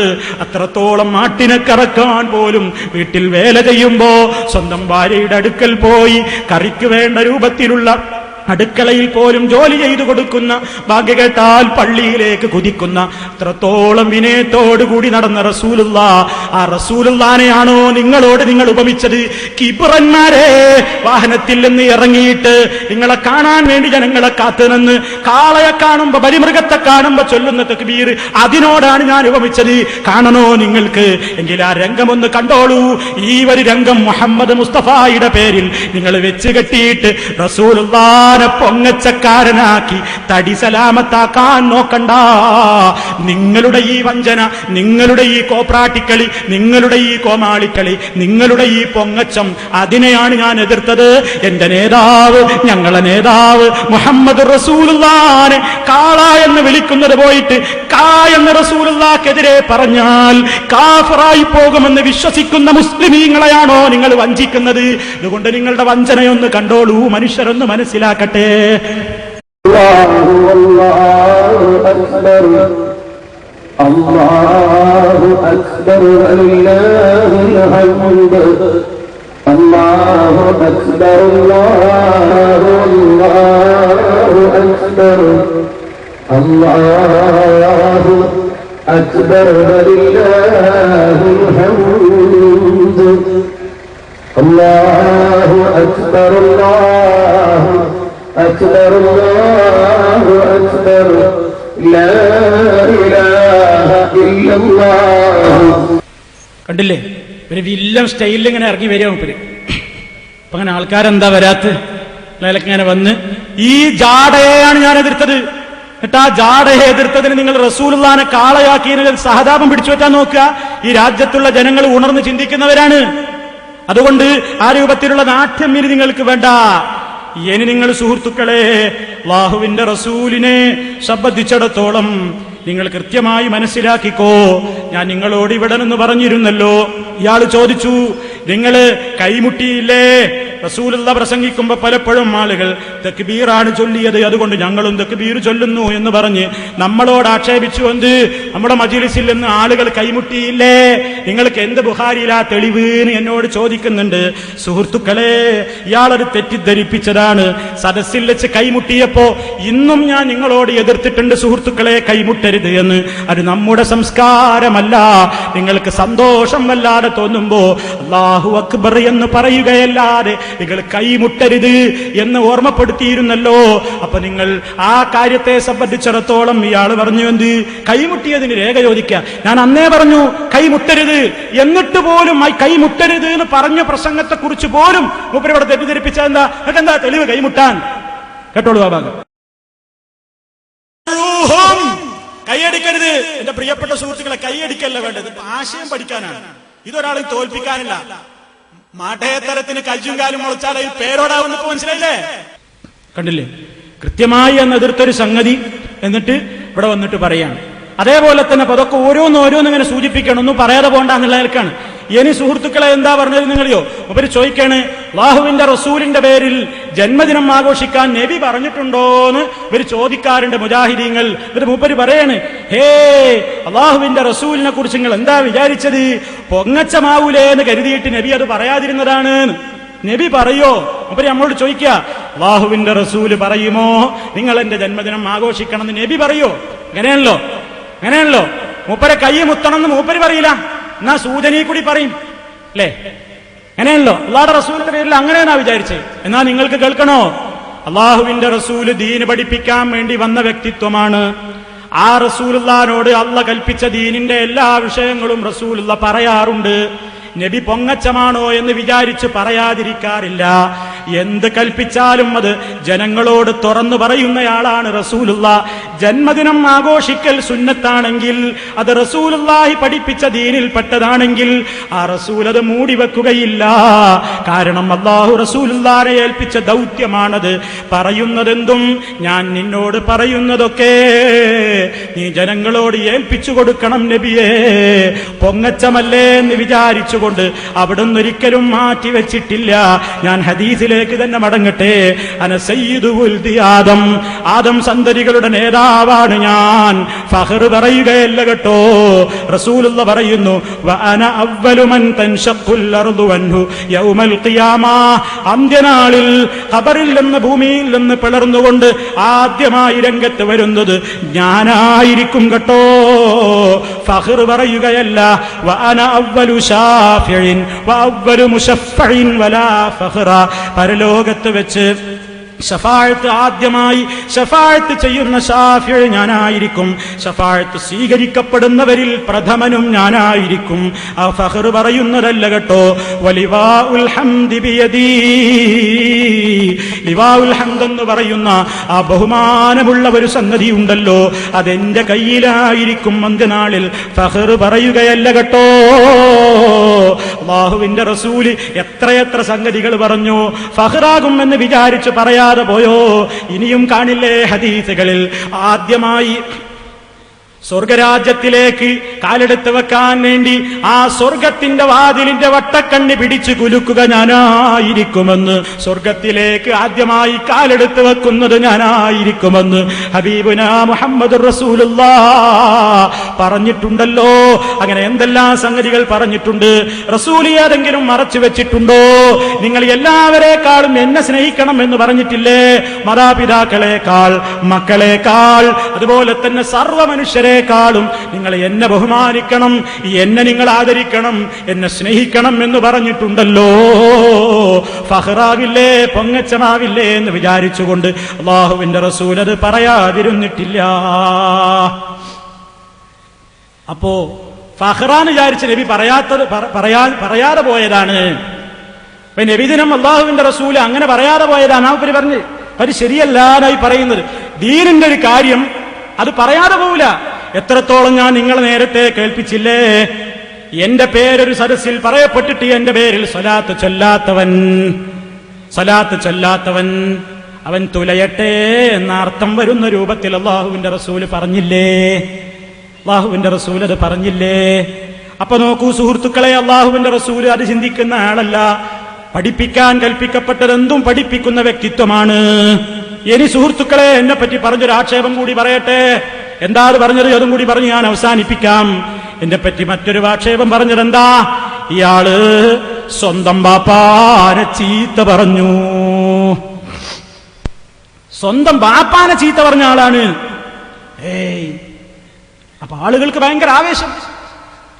ആളുകൾ ഇടക്കിടക്ക് ഇങ്ങനെ ചോദിക്കാൻ മൂപ്പരോട്, ആ ബാപ്പാനെ ചീത്ത പറഞ്ഞ സീനൊന്ന് കാണിക്കണേ, ബാപ്പാനെ ചീത്ത പറഞ്ഞ സീന്. അപ്പൊ മൂപ്പര് പറയാ. അപ്പൊ മൂപ്പര് ഒരു കടലാസിന് വായിച്ചിട്ട് പറയാണ്, ബാപ്പാനെ ചീത്ത പറഞ്ഞ് കാണിക്കണം എന്ന് പറഞ്ഞു. തിരക്കൂട്ടല്ല മക്കളെ, 4 ദിവസം പരിപാടിന്റെ ഒക്കെ കാണിക്കും ഞാൻ. അപ്പൊ ആൾക്കാർ ഇങ്ങനെ കാത്തിരുന്നു. വഞ്ചകൻ കാത്തിരുന്നു ആളുകൾ. എന്ത്? ബാപ്പാനെ ചീത്ത പറഞ്ഞു. എന്താ എന്നിട്ട് സംഗതി? ബാപ്പാനെ ചീത്ത പറഞ്ഞ സംഗതി എന്താ? എന്റെ പിതാവിനെ ഞാൻ ചീത്ത പറഞ്ഞു എന്നാ പറയുന്നത്. ആദ്യം എന്റെ ഹിസ്റ്ററി ഒന്ന് പറയാം. എന്താ സംഭവം എന്നൊന്ന് പറഞ്ഞുതരാം. എന്നിട്ട് എന്താ ഇയാൾ പറഞ്ഞതെന്നും പറഞ്ഞുതരാം. എന്റെ കുടുംബത്തിലെ പേരും എല്ലാ കാര്യവും പറഞ്ഞു. എന്നിട്ട് പറഞ്ഞു, ആ ബാപ്പ ഇക്കഴിഞ്ഞ ബലിപെരുന്നാളിനോടനുബന്ധിച്ച് അടുത്ത ദിവസമാണ് മരിച്ചുപോയത്. ആ ബാപ്പ മരിച്ചതിന്റെ ശേഷം ഈ ഹുസൈൻ സലഫിയുടെ ബാപ്പ മൂപ്പര് ഇടക്കിടക്ക് ഇങ്ങനെ മുൻകൂർ ജാമ്യം എടുക്കുന്നുണ്ട്. എന്ത്? ബാപ്പാനെ ചീത്ത പറയുന്നു അല്ലേ? ഈ പെരുങ്കള്ളന് തോന്നുന്നുണ്ട് ഇത് ബാപ്പാനെ ചീത്തയെന്ന് ആളുകൾക്ക് തോന്നുന്നുണ്ട്. അപ്പൊ മൂപ്പര് തിരുത്തുക ഇടക്കിടക്ക്. അങ്ങനെ ഉണ്ടല്ലോ നമ്മള് ചില ആൾക്കാർ കാണാം, ഗീബത്ത് പറയുമ്പോൾ ഒരു മുൻകൂർ ജാമ്യം എടുക്കും. ഞാൻ കുറ്റം പറയുന്നല്ല കേട്ടോ, അത് കുറ്റാണ് പറയും. കണ്ടിട്ടില്ല നിങ്ങള്? ഞാനൊരാളെ ഗീബത്ത് പറയുന്നല്ലേ എന്ന് പറഞ്ഞിട്ട് ഗീബത്ത് പറയും. ഇതേ വളവാണ് ഈ അന്തറുപട എടുത്തത്. പിന്നെ ബാപ്പാനെ ചീത്ത പറയുമ്പോ സ്വന്തം പിതാവിനോട് സ്നേഹമുള്ളവർക്കൊക്കെ ഇത്തിരി ഒരു വികാരം ഉണ്ടാവും എന്ന് വിചാരിച്ച് ഞാൻ ആരുടെയും ബാപ്പാനായിട്ട് തിരിച്ചു പറയണമില്ല.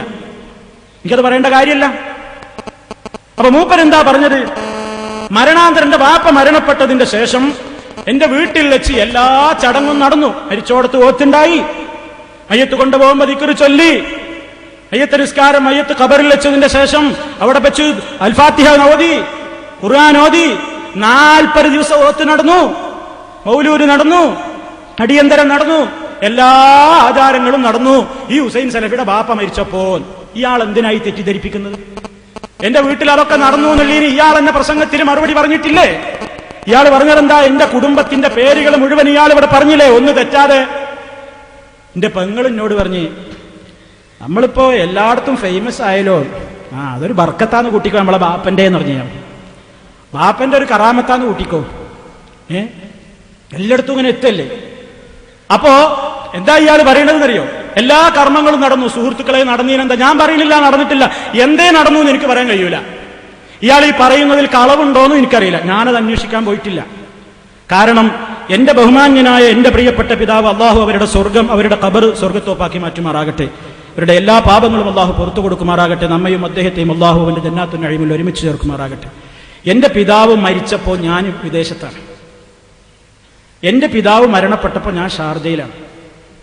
എനിക്ക് വരാൻ പറ്റിയൊരു സാഹചര്യമായിരുന്നില്ല. വന്നാൽ മാത്രമല്ല, ഇസ്ലാമികമായി അതും കൂടെ പഠിപ്പിച്ചു തരാം. ഇസ്ലാമികമായി അള്ളാഹുവിന്റെ റസൂല് നമുക്ക് പഠിപ്പിച്ചു തന്നത് മരണപ്പെട്ടു കഴിഞ്ഞാൽ എത്രയും വേഗം മറവ് ചെയ്യുക എന്നുള്ള ഇസ്ലാമികമായ കാഴ്ചപ്പാടാണ്. ജനാസ അധികം വൈകിപ്പിക്കാതെ പെട്ടെന്ന് മറമാടുക. ആ ഒരു സുന്നത്തും കൂടി ഉദ്ദേശിച്ചുകൊണ്ട് ഞാൻ എൻ്റെ ജ്യേഷ്ഠനോട് വിളിച്ചു പറഞ്ഞു, ഞാൻ വരുന്നില്ല, നിങ്ങൾ മയ്യത്തെടുത്ത് ഖബറടക്കിക്കോളൂ എന്ന് ഞാൻ പറഞ്ഞു. അങ്ങനെ ആ നിർദ്ദേശം സ്വീകരിച്ച് എൻ്റെ ജ്യേഷ്ഠൻ ആ നിലക്കുള്ള കാര്യങ്ങളൊക്കെ ഏർപ്പാട് ചെയ്തു. അപ്പൊ ഇയാൾ എന്നെ പ്രസംഗത്തിൽ പറയുന്നുണ്ട്, ആ പിതാവിന്റെ എല്ലാ മക്കളും സുന്നത്ത് ജമാഅത്തിൽ ഉറച്ചു നിന്നു, ഇയാൾ മാത്രമാണ് മുജാഹിദ്. അവിടെ തന്നെ മറുപടി ആയില്ലേ? ഞാൻ സ്ഥലത്തുമില്ല, പിന്നെ അവിടെ എന്താ നടന്നതെന്ന് ചോദിക്കണോ? അല്ലെ? ഇയാൾ പറയുന്ന വാക്കിന്ന് എന്താ കിട്ടുക? ഞാൻ അവിടെ സ്ഥലത്തുണ്ടായിരുന്നു, അല്ലെങ്കിൽ വീട്ടിലൊക്കെ മുജാഹിദാണ്, എന്നിട്ടും ആ വീട്ടിൽ ഇതൊക്കെ നടന്നു എന്ന് തെറ്റിദ്ധരിപ്പിക്കല്ലേ ഈ വഞ്ചകൻ? അല്ലേ? എന്റെ വീട്ടിൽ ആ സമയത്ത് ഞാനുണ്ടോ? ഞാൻ ആ കാര്യത്തിൽ സന്നിഹിതനാണോ? ഞാൻ വിദേശത്തല്ലേ?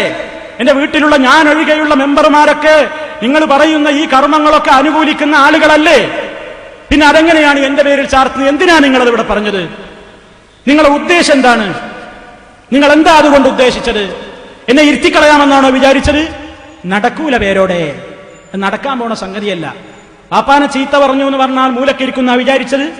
സ്വന്തം ബാപ്പാനെ ചീത്ത പറഞ്ഞു എന്ന് ഇല്ലാത്തത് പറയുമ്പോ പിതാവിനോട് സ്നേഹമുള്ള ആളുകൾക്കൊക്കെ വൈകാരികമായി ഇത്തിരി വിഷമുണ്ടാകും. പക്ഷേ അതുകൊണ്ടൊരിക്കലും ഞാൻ നിങ്ങളുടെ ബാപ്പാനെ ഒരിക്കലും പറയൂല. ഞാൻ നിങ്ങളുടെ ബാപ്പാനെ ഒരിക്കലും പറയൂല.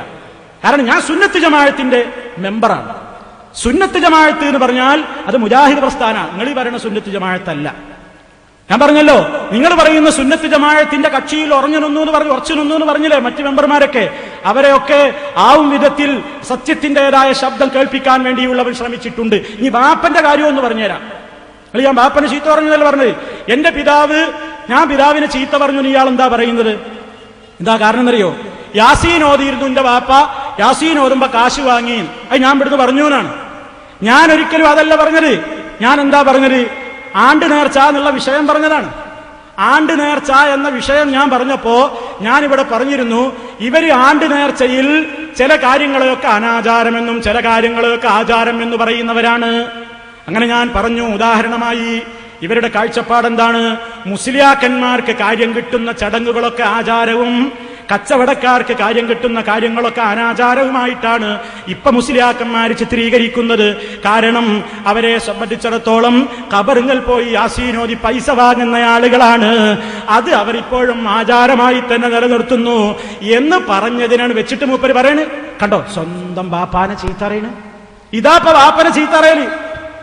ഞാനിവിടെ പറഞ്ഞു, എന്ത്? ഖബറിങ്ങൾ പോയിട്ട് നിങ്ങൾ അവിടെ പോയിട്ട് യാസീൻ ഓതിയിട്ട് പൈസ വാങ്ങുന്നു, അത് നിങ്ങൾ അനാചാരത്തിന്റെ പട്ടികയിൽ പെടുത്തിയിട്ടില്ല, അത് നിങ്ങൾക്ക് കാര്യം കിട്ടുന്നത് കൊണ്ട് ആചാരമായി നിലനിർത്തിയിരിക്കുന്നു എന്ന ആണ്ട് നേർച്ച എന്നുള്ള വിഷയം പറഞ്ഞപ്പോ ഞാൻ പൊതുവെ പറഞ്ഞതാ. അപ്പൊ മൂപ്പര് അതിനെടുത്തിട്ട് പറയണേ, കണ്ടോ സ്വന്തം ബാപ്പാനെ ചീത്തറയണ്. എന്നിട്ട് പറയണേ എന്ത്? ശരിക്കും മനസ്സിലാക്കണം, അതുകൊണ്ടാ പറയുന്നത്, തെറ്റിദ്ധരിക്കാതിരിക്കാൻ. എന്നിട്ട് ആ സമയത്ത് മൂപ്പര് പറയണേ, ഇയാളുടെ ബാപ്പ ഇയാളെയും കൂട്ടി മങ്കൂസ് ഓതാനും യാസീൻ ഓതാനും ഒക്കെ പോയിരുന്നു. ബാപ്പന്റെ പോക്കറ്റിൽ പുലാമന്തോളുള്ള ആളുകൾ കാശിട്ട് കൊടുക്കും. ചിലപ്പോ ഇയാളെ പോക്കറ്റിൽ ഇട്ട് കൊടുക്കുന്ന തോന്നുന്നത് എനിക്കത്ര ഉറപ്പില്ല എന്ന് മൂപ്പര് പറയുന്നു.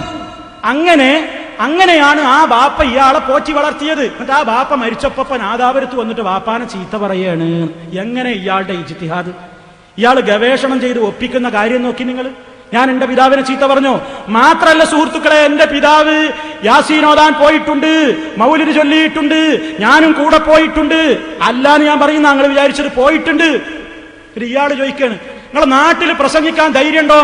അങ്ങോട്ട് വാ നാട്ടിലേക്ക്, അങ്ങോട്ട് വാ നാട്ടിലേക്ക് പ്രസംഗിക്കാൻ. അവിടെയല്ലേ എവിടെയും പ്രസംഗിക്കും. എന്താ നാട്ടുകാരുടെ മുമ്പിൽ വല്ല ഒളിയും മറയും ഉണ്ട് എന്നാ വിചാരിച്ചത്? ഞാൻ നാട്ടിലും പ്രസംഗിക്കും, എവിടെയും പ്രസംഗിക്കും. ഈ സത്യം എല്ലാവർക്കും അറിയാവുന്നവർ വാങ്ങിയിട്ടില്ല എന്ന് ഞാൻ പറയുന്നില്ല. പക്ഷേ അതൊക്കെ അന്ധവിശ്വാസമാണെന്നും അനാചാരമാണെന്നും എനിക്ക് തോന്നിയപ്പോൾ ഞാൻ തൗഹീദി പ്രസ്ഥാനത്തിലേക്ക് വന്നു.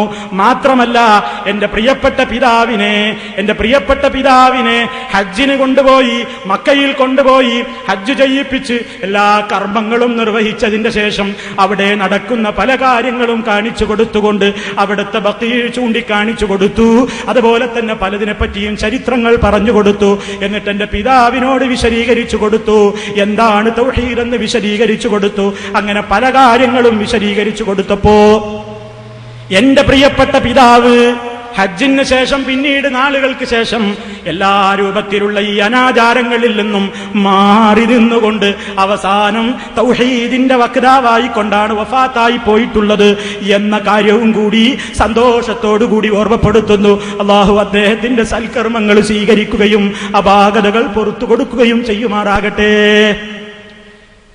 SSLC തോറ്റു എന്നുള്ള പച്ചക്കള്ളം പറഞ്ഞു പറ്റിച്ച പടുജാഹില് നിങ്ങളോട് ഈ വർത്താനം പറഞ്ഞില്ലേ? ഇവരോടെ അത് പറഞ്ഞില്ലേ? അയാൾ നിങ്ങളോട് ഇത് പറഞ്ഞപ്പോ അയാൾ നിങ്ങളോട് ഇതും പറയേണ്ടതായിരുന്നു. അയാളെ ബാപ്പ അവസാനം മുജാഹിദ് പള്ളിയിൽ ജുമാക്കൊക്കെ പോയിരുന്നു. അങ്ങനെ മുജാഹിദ് പള്ളിയിലെ ജുമാക്ക് പങ്കെടുത്തിരുന്നില്ലേ? അങ്ങനെയാണ് വഫാത്തായി പോയത് എന്നുള്ള കാര്യം നിങ്ങളോട് പറഞ്ഞു തന്നില്ലേ? അന്ത്രു പറഞ്ഞു തന്നിരുന്നില്ലേ? അത് പറഞ്ഞില്ലല്ലേ? അത് പറഞ്ഞില്ല. അപ്പൊ നാട്ടിലെ ആ പടുജാഹില്, എന്റെ നാട്ടിലെ എല്ലാ ആളുകളെ സ്വഭാവം ഞാൻ പറഞ്ഞു. അവരെന്നെ തെറി പറയുന്നവരോ ചീത്ത പറയുന്നവരോ അല്ല, അവര് മാന്യന്മാരാണ്, നുണ പറയുന്നവരല്ല. പക്ഷെ ഏതോ ഒരു പടുജാഹില്, ആ ജാഹില് നിങ്ങളെ പറഞ്ഞു പറ്റിച്ചില്ലേ?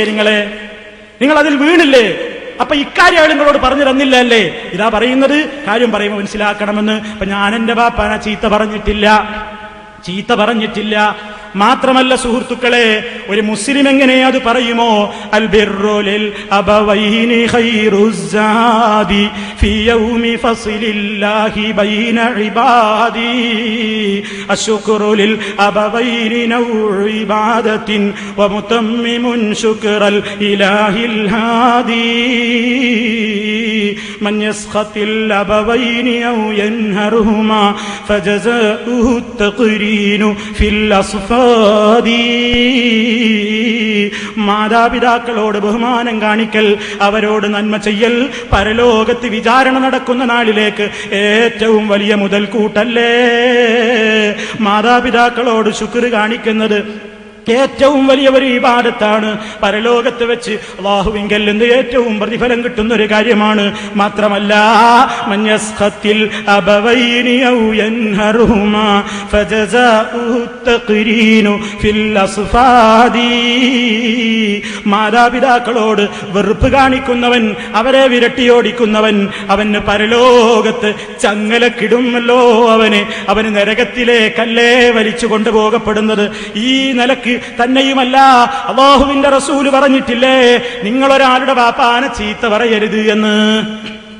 അതാ ഞാൻ പറഞ്ഞത്. ഇതിൽ ദേഷ്യം കൊണ്ടിട്ട് ഞാൻ നിങ്ങളെ ബാപ്പാനെ പറയാൻ എന്റെ സംസ്കാരം സമ്മതിക്കൂല. നിങ്ങളുടെ പിതാവ് ആ പാവപ്പെട്ട മനുഷ്യനെ സംബന്ധിച്ച് എനിക്കൊന്നും പറയാൻ കഴിയൂല. ഞാൻ അദ്ദേഹത്തിന്റെ ജോലിയോ മറ്റു കാര്യങ്ങളോ അന്വേഷിച്ചാൽ എനിക്ക് കിട്ടായികയില്ല.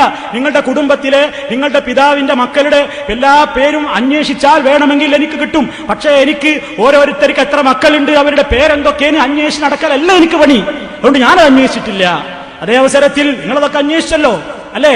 ഒരു വലിയ കാര്യമായിട്ട് പറഞ്ഞല്ലോ, അന്വേഷണ കമ്മീഷനെ വെക്കാൻ പറഞ്ഞല്ലോ, 10ാം ക്ലാസ് തോറ്റു എന്നുള്ള പച്ചക്കള്ളം പറഞ്ഞല്ലോ. എന്നാൽ ഞാനതിന് സമ്മതിക്കുന്നില്ല, എന്റെ മനസ്സതിന് സമ്മതിക്കുന്നില്ല.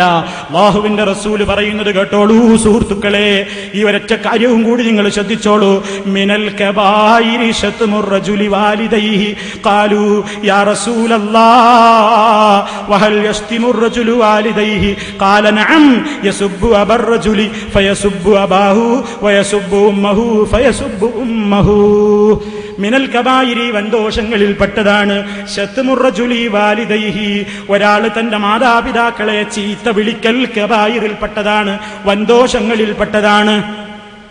ഖാലൂ സഹാബത്ത് ചോദിച്ചു, യാ റസൂലല്ലാഹ്, അല്ലാഹുവിന്റെ റസൂലേ, വഹൽ യസ്തിമുർ റജുലു വാലിദൈഹി, ഒരാൾ തന്റെ മാതാപിതാക്കളെ ചീത്ത വിളിക്കുമോ? ഖാല റസൂലുള്ളാഹി പറഞ്ഞു, നഅം, അതെ. എന്നിട്ട് റസൂല് വിവരിച്ചു കൊടുക്കുന്നു എങ്ങനെയാണ് ആ പണി. ഒരാൾ സ്വന്തം ബാപ്പനെയും ഉമ്മനെയും ചീത്ത പറയൽ എങ്ങനെയാണ്? യസുബ്ബു അബർ റജുലി, മറ്റൊരാളുടെ ബാപ്പനെ ചീത്ത പറയുന്നു. ഫയസുബ്ബു അബാഹു, അയാൾ ഇയാളെ വാപ്പയെയും അക്കാരണത്താൽ ചീത്ത വിളിക്കുന്നു. വയസുബ്ബു ഉമ്മഹു, മറ്റൊരാളുടെ ഉമ്മയെ ചീത്ത വിളിക്കുന്നു, അപ്പൊ സ്വന്തം ഉമ്മയെയും ചീത്ത വിളിക്കുന്നു എന്ന രൂപത്തിലായില്ലേ? ഇതാണ് അല്ലാഹുവിന്റെ റസൂല് പറയുന്നത്.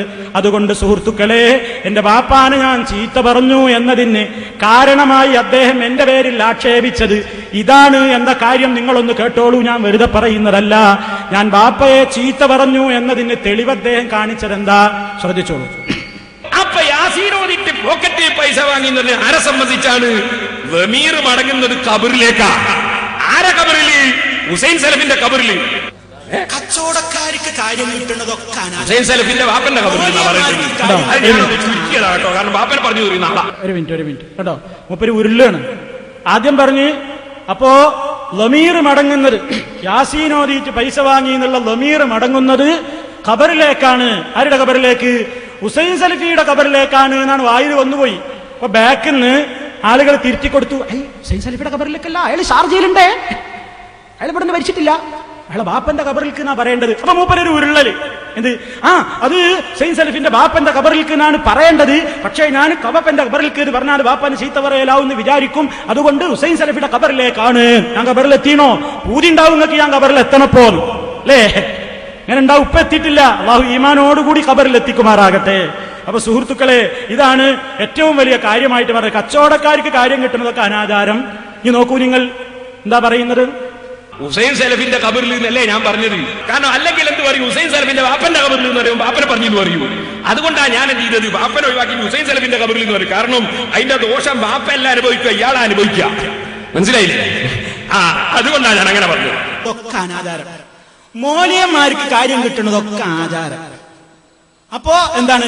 കച്ചവടക്കാർ പാടില്ലേ, മറ്റൊരു പാടില്ലേ, മറ്റൊരു പാടില്ലേ, പിന്നെന്താ വേണ്ടത്? അസീനത്ത് വേണേ, നമ്മളെ പോക്കറ്റ്, മറ്റേത് വേണേ, നമ്മളെ പോക്കറ്റ്. മുസ്ലിയാക്കന്മാർക്ക് കാര്യം കിട്ടുന്നതൊക്കെ ആചാരം, കച്ചവടക്കാർക്ക് കാര്യം കിട്ടുന്നതൊക്കെ അനാചാരം.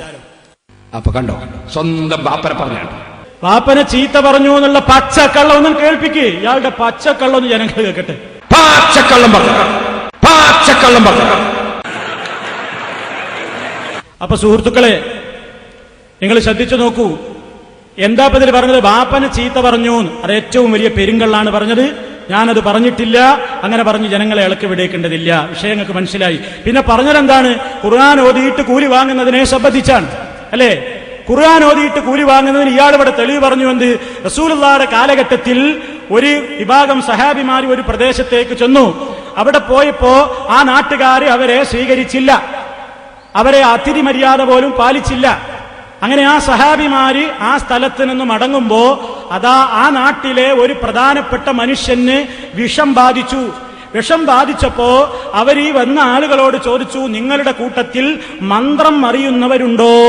അപ്പൊ സഹാബിമാര് പറഞ്ഞു, ഞങ്ങൾക്ക് മന്ത്രമൊക്കെ അറിയാം, മന്ത്രിച്ച് തരാം, വിഷത്തിന് ഞങ്ങൾ മന്ത്രിക്കാം, പക്ഷേ വെറുതെ പറ്റൂല, നിങ്ങൾ ഞങ്ങളെ അനാദരിച്ചവരാണ്, അതുകൊണ്ട് കൂലി വേണം എന്ന രൂപത്തിൽ ഞങ്ങൾക്ക് കൂലി തരണം എന്ന് പറഞ്ഞു. ഞങ്ങൾക്ക് കൂലി തരണം എന്ന് പറഞ്ഞു. അങ്ങനെ ആടിനെ പ്രതിഫലമായി നിശ്ചയിച്ചു. അവരും ഫാത്തിഹ ഓതി മന്ത്രിച്ചു. ആ രോഗം സുഖപ്പെട്ടു. അങ്ങനെ അവർക്ക് ആട്ടിനെ കിട്ടി. അല്ലാഹുവിന്റെ റസൂലിനോട് വന്നിട്ട് വിവരം പറഞ്ഞു. നബിക്കും അതിൽ എന്നൊരു ഓഹരി നൽകി. നബി ചോദിച്ചു വാങ്ങി എന്ന ഒരു സംഭവം ഇവിടെ പറയുകയുണ്ടായി. അതിലാർക്കും ഒരു തർക്കമല്ല. മന്ത്രം അവിടുന്ന് നടത്തി. അവിടുന്ന് ഇങ്ങനെ ഒരു സാഹചര്യത്തിൽ കൂലിയും വാങ്ങി. അതിവിടുത്തെ വിഷയമല്ല, അത് വേറെ വിഷയമാണ്. മന്ത്രത്തിന് നമ്മൾ എതിരല്ല. അങ്ങനെ ഒരു മന്ത്രം എന്ന ഒരു ചികിത്സയുടെ പേരിൽ എപ്പോഴെങ്കിലും അങ്ങനെ ഒരു സാഹചര്യത്തിൽ ഹദിയ ഒരാൾ കൊടുത്താൽ വാങ്ങുന്നതും തെറ്റല്ല. നമ്മളിവിടെ അത് പറഞ്ഞിട്ടില്ല. അട്ടിമറിക്കുകയാണ് വിഷയം. ഇവിടുത്തെ വിഷയം എന്താണ്? ജാറത്തിങ്കൽ നടക്കുന്ന ഈ അവിടെയുള്ള നിങ്ങളുടെ അനാചാരങ്ങൾ, ആ കൂട്ടത്തിൽ അവിടെ മുസ്ലിയാക്കന്മാർ യാസീനോരുന്നു, കാശ് വാങ്ങുന്നു. ഇതിന് നിങ്ങൾക്ക് എന്താ തെളിവ്? അല്ലാഹുവിന്റെ റസൂലിന്റെ കാലത്ത് സഹാബത്ത് അങ്ങനെ ഓതി കൂലി വാങ്ങിയോ? അതല്ലേ നിങ്ങൾ കാണിക്കേണ്ടത്. അങ്ങനെ ഓതിയിട്ട് കൂലി വാങ്ങിയോ? ഖബറിങ്ങൽ ഖുർആൻ ഓതിയിട്ട് കൂലി വാങ്ങിയോ? ഇതല്ലേ ചോദിച്ചത്. മാത്രമല്ല, ഈ മന്ത്രത്തിന്റെ ഹദീസിൽ പറഞ്ഞ ആ ഒരു സംഭവത്തെ തെളിവെടുത്തുകൊണ്ട് റസൂലുള്ളാഹിയുടെ സഹാബിമാര് ഇവിടെ മന്ത്രിച്ചു കൊടുക്കുന്നതാണ് കൂലി ഇത്രയുണ്ട് എന്ന് പറഞ്ഞുകൊണ്ട് കൂലി നിശ്ചയിച്ചുകൊണ്ട് അതൊരു ബിസിനസ്സാക്കി മാറ്റിയിട്ടുമില്ല. റസൂലുള്ളാഹിയുടെ സഹാബത്ത് അങ്ങനെ ഒരു ബിസിനസ്സും നടത്തിയിട്ടില്ല. അതേ അവസരത്തിൽ അന്ന് അങ്ങനെ ഒരു സംഭവം നടന്നിട്ടുമുണ്ട്. അതിവിടെ നിഷേധിക്കുന്നുമില്ല. പക്ഷേ നിങ്ങൾ ചെയ്യുന്ന കാര്യം മറിച്ചാണ്. ഖുർആൻ ഓതുക എന്ന ഒരു തൊഴിൽ തൊഴിൽ സ്വീകരിച്ചുകൊണ്ട് ആ നിലക്കുള്ള പ്രവർത്തനങ്ങൾ ചെയ്യുന്നു. അല്ലാഹുവിന്റെ റസൂൽ പറഞ്ഞത് കേൾക്കണ്ടേ, മൻ ഖറഅൽ ഖുർആൻ ഫൽയസ്അലില്ലാഹ ബിഹി ഫഇന്നഹു സയജീഉ അഖ്വാമുൻ യഖറഊനൽ ഖുർആന യസ്അലൂന ബിഹിന്നാസ്.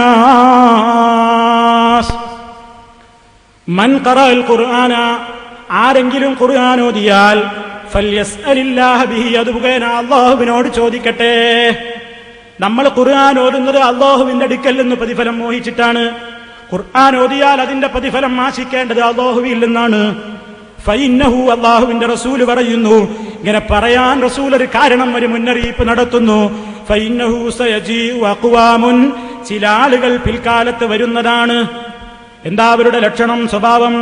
യഖറഊനൽ ഖുർആന, അവർ ഖുർആൻ പാരായണം ചെയ്യും. എന്നിട്ട് യസ്അലൂന ബിഹിന്നാസ്, അതുകൊണ്ട് ആളുകളോട് ചോദിക്കുകയും ചെയ്യും. ഖുർആൻ ഓതിയിട്ട് ആളുകളോട് കൂലി ചോദിക്കുന്ന ഒരു ഖൗമ് വരാനുണ്ട് എന്ന മുന്നറിയിപ്പ് അല്ലാഹുവിന്റെ റസൂൽ നടത്തിയില്ലേ? അതുകൊണ്ടാണ് ഞാൻ സൂചിപ്പിച്ചത്, അതൊരു തൊഴിലായി സ്വീകരിച്ചുകൊണ്ട് അങ്ങനെ നടത്തുന്ന ഒരു സമ്പ്രദായം. അപ്പൊ പറയും, നിങ്ങളെ വാപ്പ ചീരിട്ടില്ല, നിങ്ങൾ ചീരിട്ടില്ലേന്ന്. തെറ്റാണ് പറഞ്ഞപ്പോ മനസ്സിലാക്കിയപ്പോ മാറിയിട്ടുണ്ട്. അതാ പറഞ്ഞത്, അതിലേക്കാ ക്ഷണിക്കുന്നത്, അത് മനസ്സിലാക്കി തരാനായി പറയുന്നത്. ഖുർആൻ അങ്ങനെ ഓതാനുള്ളതല്ല, അത് അല്ലാഹുവിന്റെ പൊരുത്തം മാത്രം ഉദ്ദേശിച്ചുകൊണ്ട് ചെയ്യേണ്ടതാണ് എന്ന് ഓർമ്മപ്പെടുത്തുന്നു. ഇനി സുഹൃത്തുക്കളെ, ഞാൻ ഇനിയും പല കാര്യങ്ങളും വിശദീകരിക്കാനുണ്ട്. ഇൻഷാ അല്ലാഹ്, അല്ലാഹുവിന്റെ തൗഫീഖ് ഉണ്ടെങ്കിൽ നിങ്ങളെല്ലാവരും നാളെ നേരത്തെ എത്തണമെന്ന് ഓർമ്മപ്പെടുത്തുന്നു. നാളെയും തുടർന്നുള്ള ദിവസങ്ങളിലും നമുക്ക് പല കാര്യങ്ങളും സംസാരിക്കാനുണ്ട്. അല്ലാഹു സുബ്ഹാനഹു വ തആല അവന്റെ ദീനിന്റെ കാര്യങ്ങളെ, എല്ലാ സ്വഭാവങ്ങളെയും നല്ല നിലക്ക് തന്നെ ജീവിതത്തിൽ പകർത്താനും അതനുസരിച്ച് ജീവിക്കാനുമുള്ള തൗഫീഖ് നമുക്ക് പ്രദാനം ചെയ്യുമാറാകട്ടെ. എല്ലാവിധത്തിലുള്ള ശാരീരികവും മാനസികവുമായ എല്ലാ സുഖങ്ങളിൽ നിന്നും അല്ലാഹു എല്ലാവർക്കും ശിഫ നൽകുമാറാകട്ടെ. അല്ലാഹുവിന്റെ റസൂലിനെ സ്നേഹിക്കുന്ന, അവിടുത്തെ ചര്യകളെ ഇത്തിബാഴ് ചെയ്യുന്ന നല്ലവരിൽ അല്ലാഹു നമ്മെ ഉൾപ്പെടുത്തി തരുമാറാകട്ടെ. നമ്മളിൽ നിന്ന് മരിച്ചുപോയിട്ടുള്ള ആളുകൾക്ക് അല്ലാഹു പുറത്തു കൊടുക്കുമാറാകട്ടെ. രോഗികൾക്ക് അല്ലാഹു ശമനം നൽകുമാറാകട്ടെ. അല്ലാഹുമ്മ റബ്ബനാ തഖബ്ബൽ മിന്നാ ഇന്നക അൻതസ് സമീഉൽ അലീം വതുബ് അലൈനാ ഇന്നക അൻതത് തവ്വാബുർ റഹീം. സുബ്ഹാനകല്ലാഹുമ്മ റബ്ബനാ വബിഹംദിക, സുബ്ഹാനകല്ലാഹുമ്മ റബ്ബനാ വബിഹംദിക, അശ്ഹദു അൻ ലാ ഇലാഹ ഇല്ലാ അൻത അസ്തഗ്ഫിറുക വഅതൂബു ഇലൈക. وصلى الله على خير خلقه نبينا محمد صلى الله عليه وسلم وعلى آله وصحبه أجمعين والحمد لله رب العالمين. السلام عليكم ورحمة الله وبركاته.